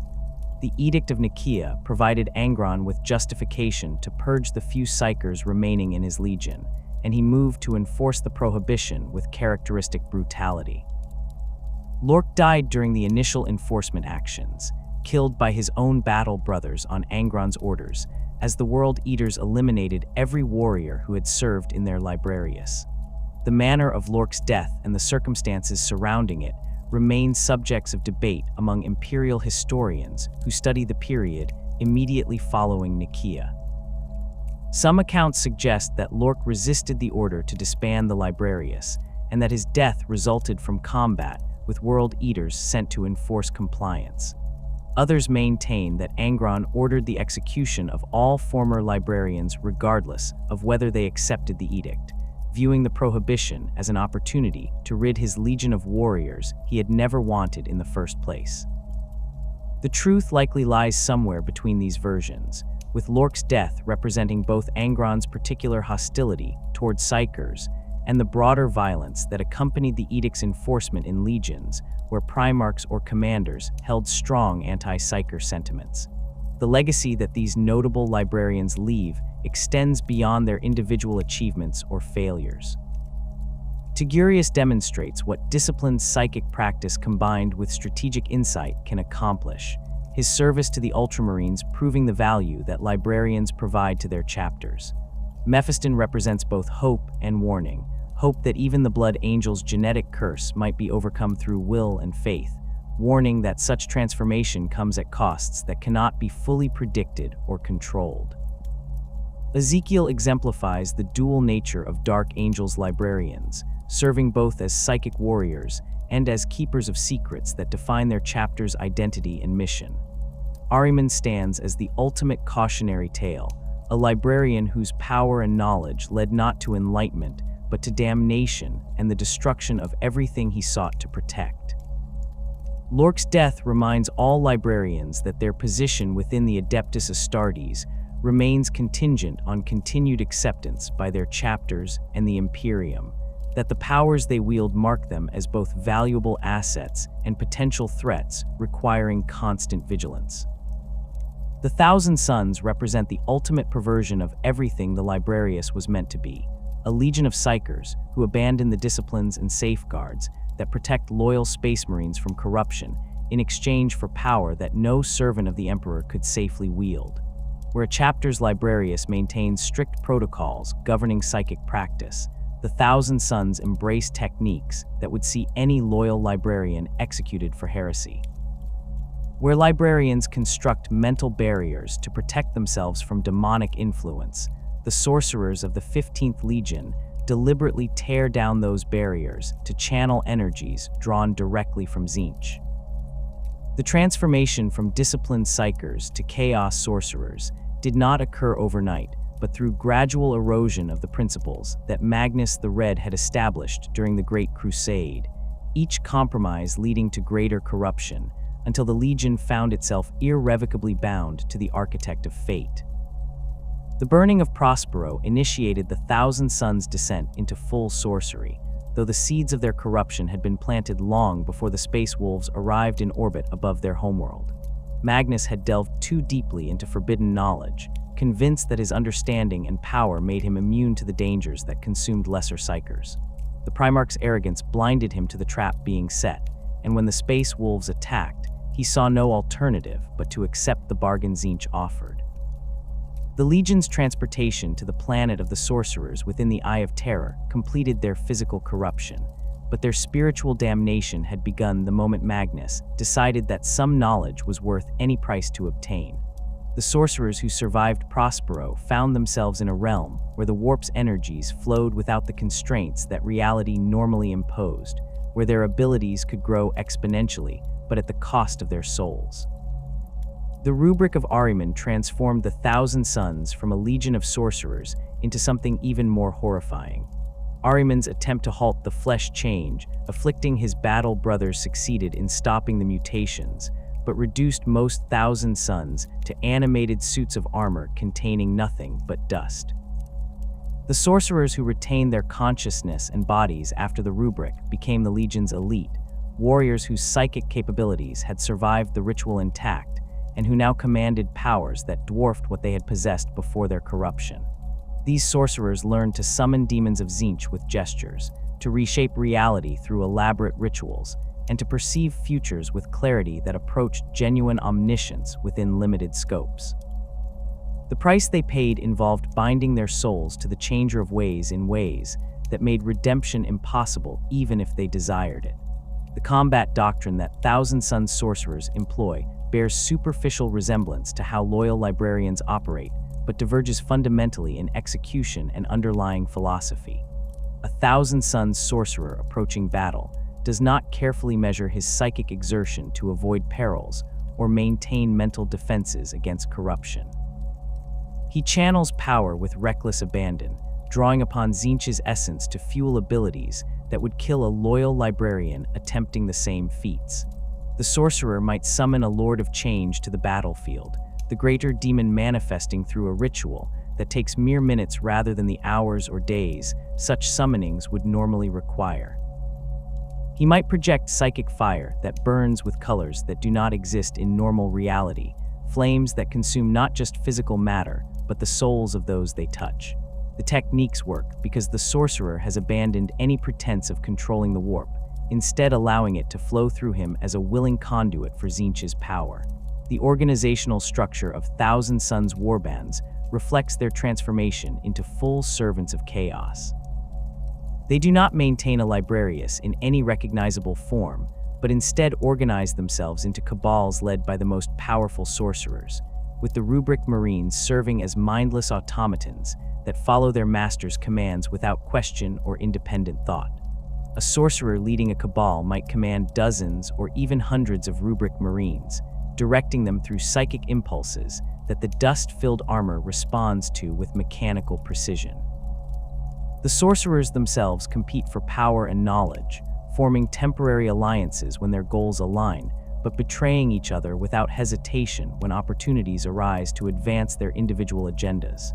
Tzeentch encourages this constant scheming and backstabbing, viewing it as natural expression of change and ambition. The specific techniques that Thousand Suns sorcerers employ demonstrate capabilities that loyal librarians cannot replicate without damning themselves.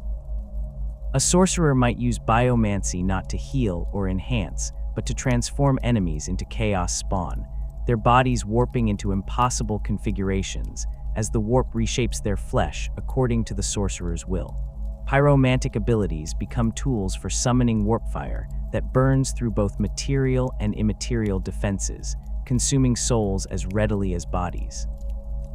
Divination extends beyond perceiving probable futures to actually manipulating probability itself, the sorcerer reaching into the web of causality to ensure that specific outcomes occur regardless of what actions others take to prevent them. These applications require drawing upon demonic power that no loyal psyker would dare channel, accepting corruption as the necessary price for capabilities that transcend what disciplined psychic practice can achieve. The threat that Thousand Suns sorcerers represent to Imperial forces extends beyond their personal combat capabilities. A single sorcerer leading a warband can corrupt entire planetary populations through psychic manipulation, implanting thoughts and desires that lead citizens to embrace chaos worship without realizing they have been influenced. The sorcerer might establish cult networks that operate for decades before revealing themselves, their members believing they act from their own convictions, rather than recognizing the psychic conditioning that shaped those convictions. When the cults finally rise up, the sorcerer can channel their collective psychic energy to fuel rituals that tear open warp rifts or summon demon legions, turning loyal Imperial worlds into nightmare realms where reality itself becomes mutable. The word-bearers produce sorcerers who serve chaos undivided rather than pledging themselves to any single ruinous power, their abilities drawing upon all four chaos gods simultaneously. The 17th Legion's fall to chaos began long before the heresy erupted openly, with Lorgar Aurelian leading his warriors into worship of the ruinous powers after the Emperor's censure at Monarchia.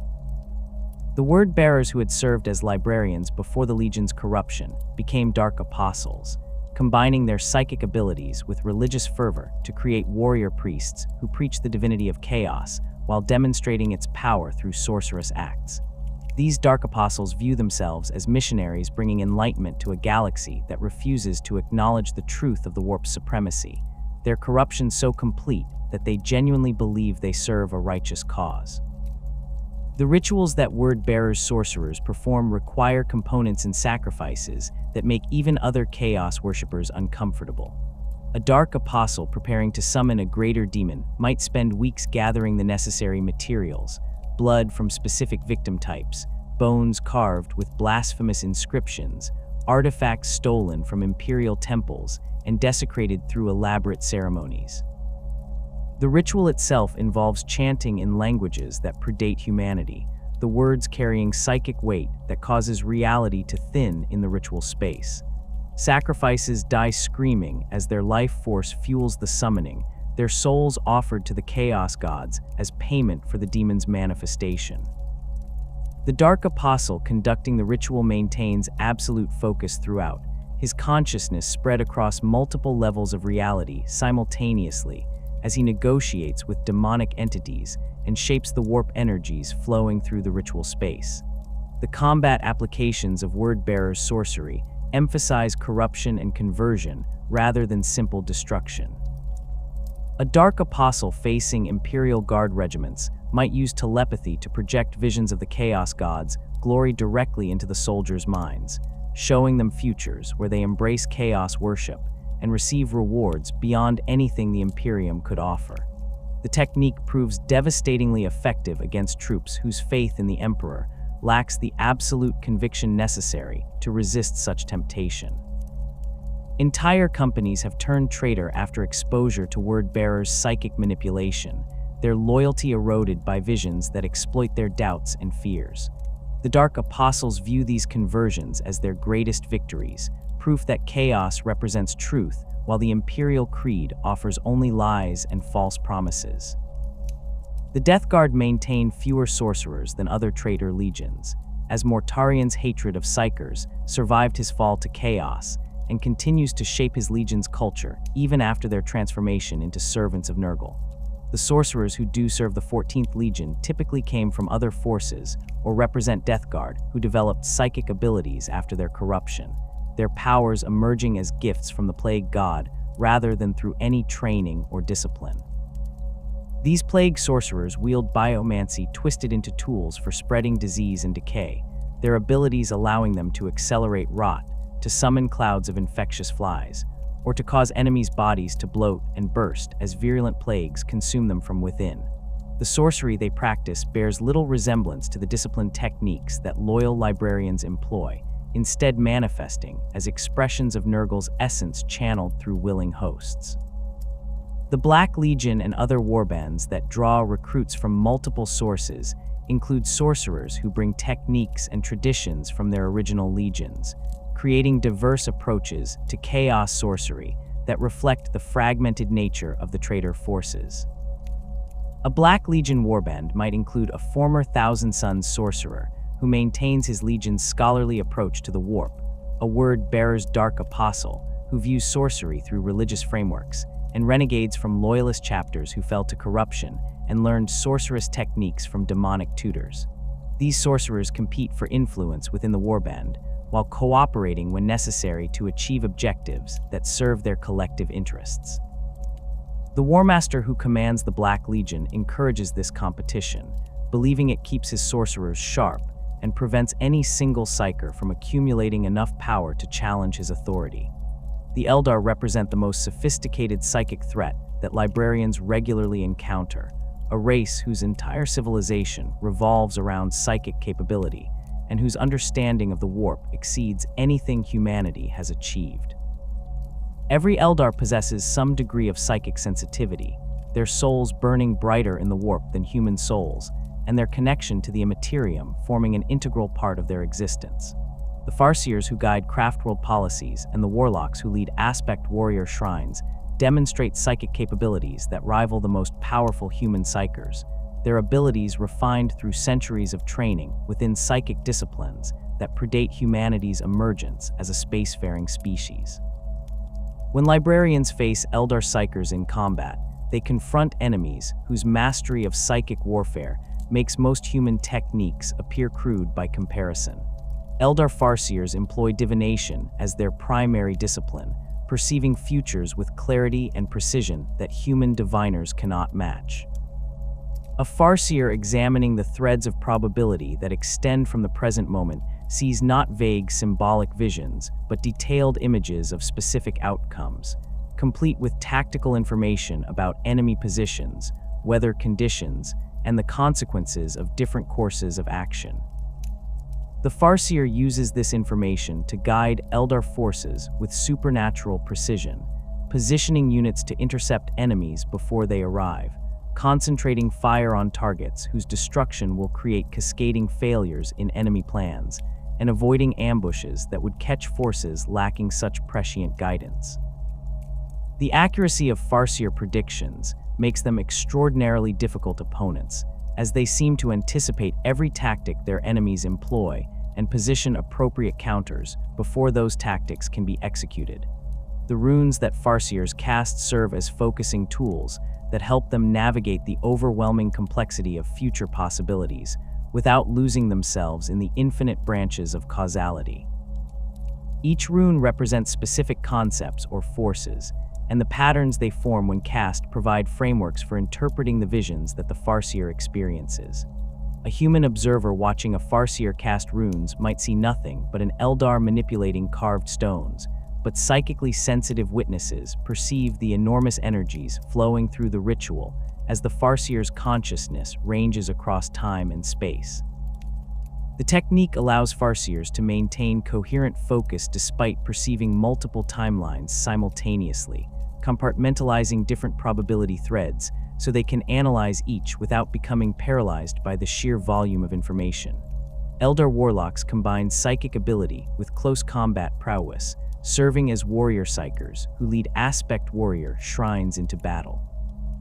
Where Farseers focus primarily on divination and strategic guidance, Warlocks employ their abilities more directly in combat, using psychic power to enhance their own capabilities and to strike down enemies with techniques that blend physical and psychic assault.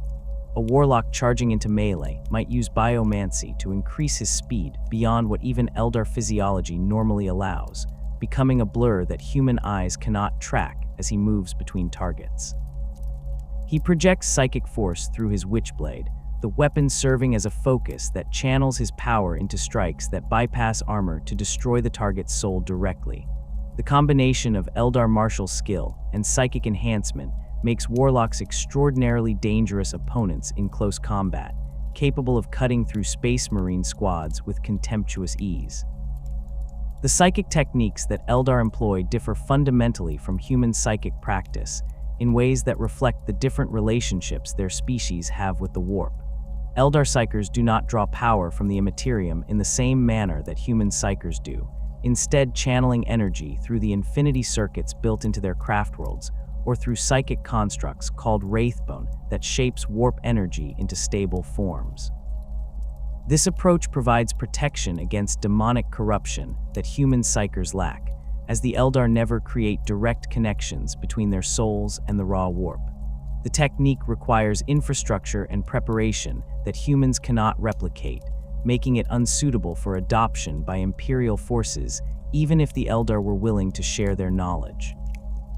Orc weirdboys represent psychic threats of an entirely different nature, psykers whose abilities manifest through mechanisms that human psykers find almost incomprehensible. Orc psychic power derives from the Gestalt psychic field that all greenskins generate collectively, a phenomenon called the Wa that grows stronger as more orcs gather in proximity. Weirdboys serve as focal points for this psychic energy, their brains structured in ways that allow them to channel the Wa's power into devastating psychic attacks. The process proves intensely painful for the weirdboy, as the energy flowing through his nervous system exceeds what his physiology can comfortably handle. Weirdboys describe the sensation as having their heads filled with pressure that builds until it must be released through psychic discharge, or the weirdboy's skull literally explodes from the accumulated energy. The psychic attacks that weirdboys unleash lack the precision and control that human or Eldar psykers achieve, but compensate through sheer, overwhelming power. A weirdboy releasing accumulated Wa energy might project a blast of psychic force that vaporizes everything in a cone extending dozens of meters from his position, the attack powered by the collective psychic output of hundreds or thousands of orcs in the surrounding area. The weirdboy exercises minimal control over these discharges beyond choosing the general direction, the energy finding its own path to targets, and often causing collateral damage to nearby orcs who happen to be in the blast radius. Orc mobs accept this as normal, viewing weirdboy casualties among their own ranks as acceptable prices for the destruction the psychic attacks inflict on enemies. Librarians combating weirdboys face challenges different from those presented by human or Eldar psykers. The weirdboy's psychic signature appears alien and chaotic, lacking the structured patterns that human psychic activity generates. Attempting to predict what a weirdboy will do next through divination proves unreliable, as the orc's actions depend partly on conscious decisions, but largely on how much Wa energy has accumulated in his vicinity, and when that energy reaches levels requiring discharge. Telepathic attacks against weirdboys encounter minds so fundamentally different from human consciousness that establishing meaningful contact proves difficult, and even when contact succeeds, the orc's primitive nervous system resists psychic manipulation that would incapacitate human targets. The most effective approach involves either killing the weirdboy before he can release accumulated energy, or disrupting the Wa field that powers him by eliminating enough of the surrounding orcs to reduce the psychic pressure to manageable levels. The Tyranid hive mind represents a psychic threat that operates on scales incomprehensible to individual consciousness, a Gestalt intelligence formed from billions of organisms connected through synaptic links that span light years. The hive mind does not think in ways that human or even Eldar minds can fully comprehend, its consciousness distributed across entire hive fleets with no single point of failure or central location that could be targeted. Librarians attempting to perceive the hive mind through psychic senses describe the experience as overwhelming, like trying to understand an ocean by examining individual water molecules. The psychic pressure that the hive mind generates creates what Imperial forces call the shadow in the warp, a phenomenon that disrupts normal psychic activity and makes warp travel extremely dangerous in regions where Tyranid hive fleets operate. The synapse creatures that serve as the hive mind's primary control nodes within Tyranid swarms represent the most immediate psychic threat that librarians face when combating the Great Devourer. These organisms, hive tyrants, Tyranid warriors, and various specialized bioforms, maintain psychic connections to the lesser Tyranid creatures in their vicinity, coordinating swarm behavior and ensuring that even simple organisms execute complex tactical maneuvers. A synapse creature directs its swarm through psychic impulses that bypass conscious thought, each organism receiving instructions that it follows with perfect obedience. Eliminating synapse creatures disrupts this coordination, causing lesser tyranids to revert to instinctive behavior that makes them far less dangerous than when operating under hive mind control. Librarians targeting synapse creatures must overcome psychic defenses that differ fundamentally from anything human or xenos psykers employ. The synapse creature's consciousness represents only a tiny fragment of the hive mind's totality, with the vast majority of its intelligence existing elsewhere within the psychic network. Telepathic attacks that would destroy a human psyker's mind barely register to a synapse creature, as the damage affects only the local node, while the greater hive mind remains intact. Psychic assaults must either sever the synapse creature's connection to the hive mind entirely or overwhelm the local node with such force that the creature's physical form dies before the hive mind can compensate. Both approaches require enormous psychic power and expose the attacking librarian to the full weight of the hive mind's attention, as the Gestalt intelligence recognizes threats to its control nodes and responds with psychic pressure designed to crush the attacker's consciousness. The Necrons present psychic challenges of an entirely different sort, as their technology operates on principles that actively nullify psychic phenomena. The ancient Xenos race abandoned biological existence millions of years ago, transferring their consciousness into mechanical bodies that possess no souls and generate no presence in the warp. Necron technology incorporates principles that create zones of psychic nullification, areas where the warp cannot influence reality, and where psykers find their abilities suppressed or completely negated. Librarians operating in proximity to Necron forces experience their connection to the warp weakening, their psychic senses becoming muffled, as if trying to perceive through thick barriers, and their abilities failing or producing unpredictable results when they attempt to channel power. The Necron pylons represent the most extreme manifestation of their anti-psychic technology, massive structures that generate fields capable of suppressing psychic activity across entire regions.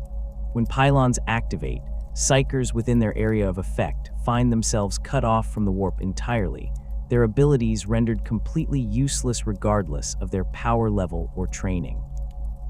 The experience proves profoundly disorienting for librarians who have spent centuries relying on their psychic senses, suddenly finding themselves reduced to purely physical capabilities without the psychic awareness they have come to depend upon.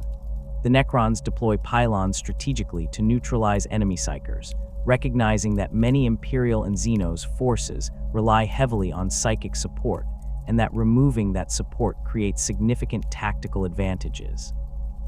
The combat doctrine that librarians employ when facing enemy psykers emphasizes establishing psychic superiority early in engagements, denying hostile psykers the opportunity to employ their abilities effectively while maintaining freedom of action for friendly forces. A librarian detecting enemy psykers during initial contact immediately begins psychic countermeasures, projecting interference that disrupts the hostile psyker's concentration and makes channeling power more difficult. The techniques resemble jamming in conventional electronic warfare, the librarian generating psychic noise that obscures enemy psykers' perception and forces them to expend additional effort to achieve results they could normally accomplish easily.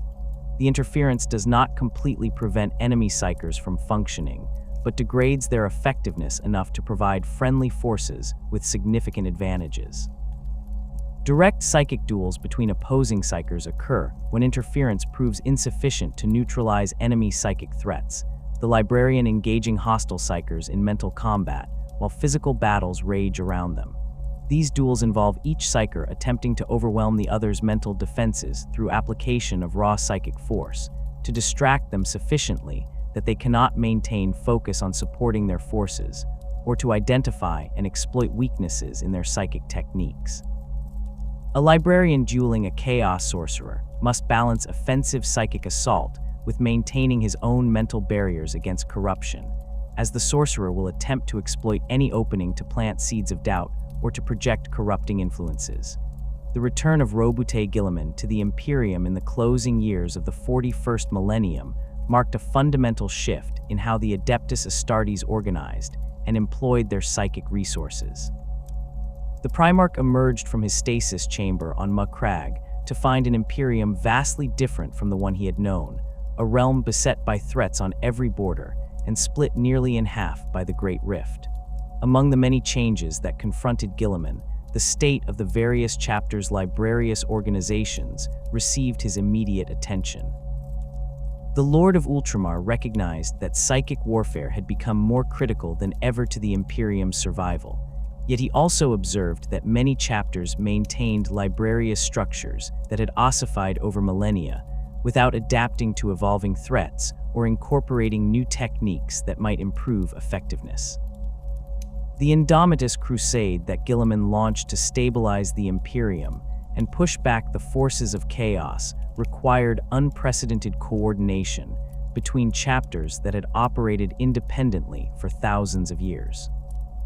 The Primarch established protocols for librarians from different chapters to share intelligence about psychic threats, to coordinate their efforts when multiple chapters deployed to the same war zones, and to pool their accumulated knowledge about combating the sorcerers and demons that had proliferated following the Great Rift's creation.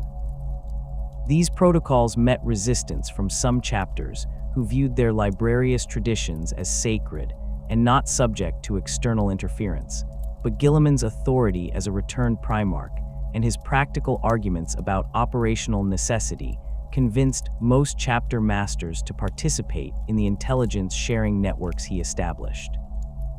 The librarians serving in the Indomitus Crusade found themselves operating in environments where the barrier between real space and the warp had thinned dramatically compared to what previous generations had experienced. The Great Rift's presence created psychic disturbances that extended across entire sectors, making psychic channeling simultaneously more powerful and more dangerous than it had been before the galaxy split. A librarian attempting divination near the rift might perceive futures with unusual clarity, but also risk exposure to psychic phenomena that would have been impossible to encounter in more stable regions. The Crusade's librarians developed new techniques for operating in these hostile psychic environments, learning to recognize when the warp had become too turbulent for safe channeling and establishing protocols for mutual support when individual librarians found themselves overwhelmed by the psychic pressure. The introduction of Primaris Space Marines represented the most significant change to the Adeptus Astartes since their founding, and the Primaris librarians who emerged from Archmago's Belisarius Call's laboratories brought capabilities that exceeded what standard Space Marine psychers could achieve. The enhancements that created Primaris Marines included modifications to the neurological structures that interface with psychic abilities, resulting in librarians whose connection to the warp proved stronger and more stable than their predecessors. A Primaris librarian could channel greater amounts of psychic energy without experiencing the same level of exhaustion that would incapacitate a standard librarian attempting equivalent feats. The additional gene seed organs that Primaris Marines possessed, particularly the sinew coils and the Magnificat, interacted with psychic channeling in ways that Call had designed specifically to enhance combat effectiveness when psychic and physical capabilities combined. The integration of Primaris librarians into existing chapter structures proceeded unevenly across the Imperium, with some chapters embracing the new warriors enthusiastically, while others maintained suspicion about these creations who had never undergone the traditional trials that defined their chapter's culture. The Ultramarines integrated Primaris librarians smoothly, as Guilliman's direct involvement in their deployment made resistance impossible, and the chapter's practical approach to warfare valued the enhanced capabilities regardless of their source. The Blood Angels accepted Primaris librarians after determining that the new gene seed still carried the genetic flaws inherited from Sanguinius, viewing this shared curse as proof that the Primaris warriors remained true sons of their Primarch despite their enhanced physiology. The Space Wolves proved more resistant, with some wolf lords questioning whether Primaris rune priests maintained proper connection to Fenris, given that they had been created in laboratories on Mars, rather than being recruited from the tribes of their homeworld. The equipment that Primaris librarians employed reflected Call's 10,000 years of research into improving space marine wargear. The psychic hoods worn by Primaris librarians incorporated technologies that standard chapters had lost access to millennia ago, providing enhanced protection against psychic attack and more efficient channeling of offensive abilities. The force weapons that Primaris librarians carried had been forged using techniques that combined the Mechanicus's understanding of psychically reactive materials with data recovered from the Great Crusade era, resulting in blades and staves that responded to their wielders' thoughts with precision that older force weapons could not match. Some traditional chapters viewed this advanced equipment with suspicion, maintaining that their own chapter-forged weapons carried spiritual significance that mass-produced gear from Call's manufactorums could never replicate. But the combat effectiveness of Primaris librarian equipment proved difficult to dispute. The tactical applications that Primaris librarians brought to the battlefield demonstrated capabilities that had been theoretical possibilities for standard librarians, but which few could achieve reliably. A Primaris librarian employing biomancy could enhance an entire squad's physical capabilities simultaneously, whereas a standard librarian typically focused such enhancements on himself or at most one or two battle brothers. The increased psychic reserves that Primaris librarians possessed allowed them to maintain defensive barriers for extended periods during sustained combat, providing protection that could mean the difference between a squad's survival or annihilation when facing enemies employing heavy weapons or psychic assault. The integration of Primaris-specific equipment, like the Bellicatus bolt rifles, with psychic abilities created new tactical options, as librarians could now engage targets at ranges where standard librarians would have been limited to supporting their squads rather than contributing direct fire.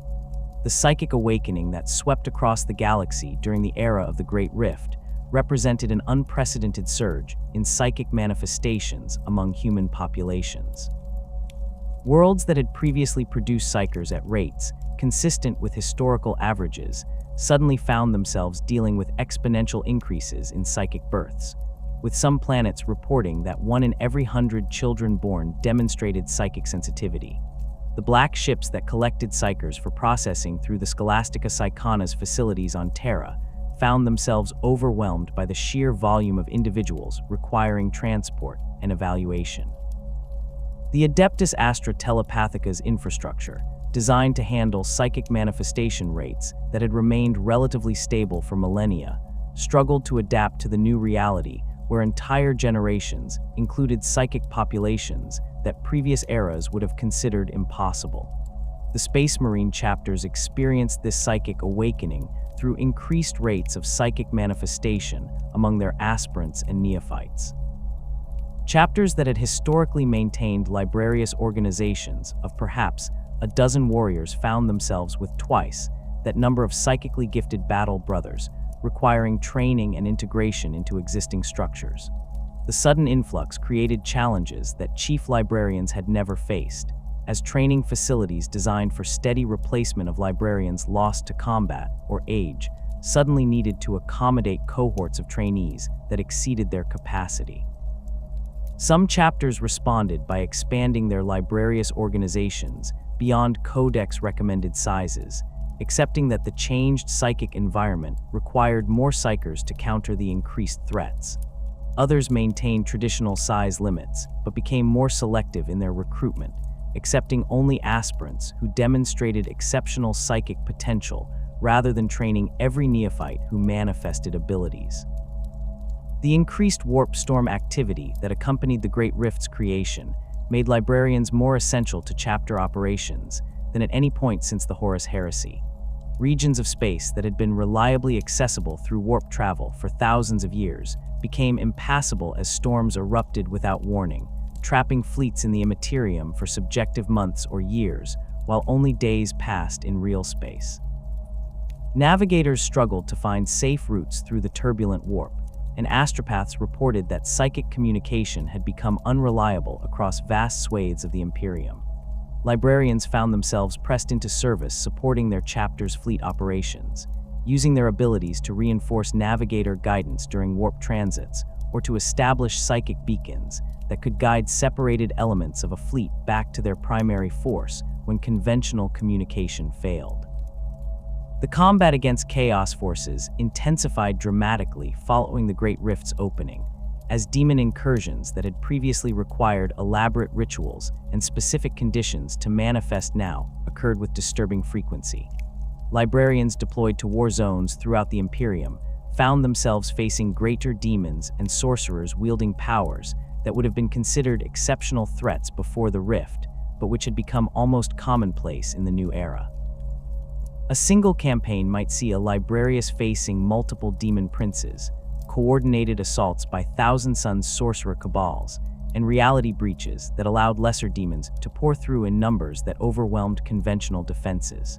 The constant exposure to chaos corruption and the psychic pressure generated by operating near the Great Rift took severe tolls on librarians' mental defenses, with some succumbing to corruption despite training and safeguards that should have protected them. The defensive responsibilities that librarians assumed extended beyond battlefield support to include maintaining psychic wards around their chapter's fortress monasteries and fleet assets. The increased warp activity made demonic assault on chapter facilities a genuine possibility rather than the theoretical threat it had represented in more stable eras. Chief librarians coordinated efforts to strengthen existing hexagrammic wards, to establish new protective barriers around critical locations, and to maintain constant psychic vigilance for signs of demonic incursion attempts. The work consumed enormous amounts of time and psychic energy that might otherwise have been devoted to training or research, but the alternative, leaving chapter facilities vulnerable to demonic attack, was unacceptable given the proven reality that demons now actively sought opportunities to strike at Space Marine strongholds. The intelligence-gathering role that librarians had always performed became exponentially more important as conventional sources of information became unreliable or unavailable. Astropathic communication that had once provided reasonably timely updates about conditions across the Imperium now arrived months or years late if it arrived at all, and large regions existed in complete communication blackout where no messages penetrated the warp storms, isolating them. Librarians using divination to predict enemy movements or to identify threats before they fully manifested provided the only advance warning that many chapters received about impending attacks. The predictions remained imperfect and subject to the inherent uncertainties of divination, but even probabilistic information about future threats proved more valuable than the complete ignorance that would otherwise prevail. The cooperation between librarians and other imperial psychic institutions improved somewhat during this period, driven by necessity rather than any fundamental resolution of the jurisdictional tensions that had existed for millennia. The Adeptus Astra Telepathica found itself desperately short of trained psykers capable of combating the chaos forces spreading across the Imperium, and the organization began reaching out to Space Marine chapters, requesting temporary assignment of librarians to support operations that would normally fall outside chapter responsibilities. Some chapters agreed to these requests, viewing them as opportunities to gain intelligence about threats affecting the broader Imperium, while demonstrating the Adeptus Astartes' commitment to humanity's defense. Others refused, maintaining that their librarians served their chapter exclusively, and that diverting them to support other imperial institutions would compromise their primary mission. The Inquisition's relationship with Space Marine librarians evolved as the Ordo Malleus and Ordo Hereticus found themselves overwhelmed by the volume of demonic incursions and heretical uprisings requiring investigation. Inquisitors who had previously maintained arm's-length relationships with Space Marine chapters began actively seeking their cooperation, recognizing that librarians possessed capabilities and knowledge that could prove decisive in combating threats that the Inquisition's own resources struggled to address. Some chapters viewed these overtures with suspicion, remembering historical instances where inquisitorial involvement in chapter affairs had led to conflict or unwanted scrutiny. Others saw opportunities to influence inquisitorial policy or to gain access to information that the Inquisition had gathered about chaos activities across the Imperium. The Grey Knights maintained their status as the Imperium's premier demon-hunting force, but even these specialized warriors found themselves stretched thin by the sheer number of demonic incursions requiring response. The Grey Knights began coordinating more closely with other chapters' librarians, sharing techniques for combating specific demon types and providing intelligence about chaos cult activities that might threaten Space Marine recruiting worlds or operational areas. The cooperation remained limited by the Grey Knights' obsessive secrecy and their willingness to execute potential witnesses to demonic incursions, including Space Marines from other chapters, who the Grey Knights deemed to have been compromised by exposure to chaos. These executions created tensions that prevented the full integration that operational efficiency might otherwise suggest, with most chapters maintaining careful distance from the Grey Knights even while acknowledging their effectiveness against demonic threats. The future challenges facing librarians in the 41st millennium and beyond appear more daunting than at any point since the Horus Heresy. The Great Rift shows no signs of closing, and the psychic awakening continues to produce new psykers at rates that strain the Imperium's capacity to train and control them. The chapters must adapt their librarious organizations to operate indefinitely in environments where the warp's influence pervades real space to degrees that previous generations would have considered impossible. The traditional safeguards and training protocols that protected librarians from corruption were designed for conditions where the barrier between dimensions remained relatively stable, and their effectiveness in the current environment remains uncertain. Some chief librarians have begun developing new techniques specifically designed for operating near the Great Rift, accepting that the old methods prove insufficient for the changed reality. The Cicatrix Maledictum's influence on psychic phenomena extends beyond simply making the warp more turbulent or dangerous to access. The Great Rift has created regions where the normal rules governing psychic practice no longer apply consistently, where techniques that should work reliably instead produce unpredictable results or fail entirely. Librarians operating in these areas report experiencing psychic phenomena that their training never prepared them for, visions that show multiple contradictory futures simultaneously, psychic signatures that appear to exist in several locations at once, or encounters with entities that seem to be demons, but which do not conform to any known classification. The librarious organizations across the Imperium are attempting to catalog these new phenomena and develop appropriate responses, but the work proceeds slowly given the dangers involved in studying manifestations that might themselves represent chaos corruption. The question of humanity's psychic evolution looms over all discussions about the librarius's future role. The Imperium has always maintained populations of psykers who required control and direction to prevent them from becoming threats, but the current psychic awakening suggests that humanity might be undergoing a fundamental transformation in its relationship with the warp. Some theorists within the Librarius argue that humanity is evolving toward becoming a psychic species comparable to the Eldar, with psychic ability becoming the norm rather than the exception across future generations. Others maintain that the increased psychic manifestations represent temporary disruption caused by the Great Rift rather than permanent evolutionary change, and that psychic birth rates will return to historical norms once the warp stabilizes. The implications of either possibility for the Adeptus Astartes prove profound. If humanity is genuinely evolving into a psychic species, the chapters may need to fundamentally reimagine what it means to be a Space Marine, with psychic ability becoming an expected capability for all battle brothers rather than the specialized domain of the Librarius.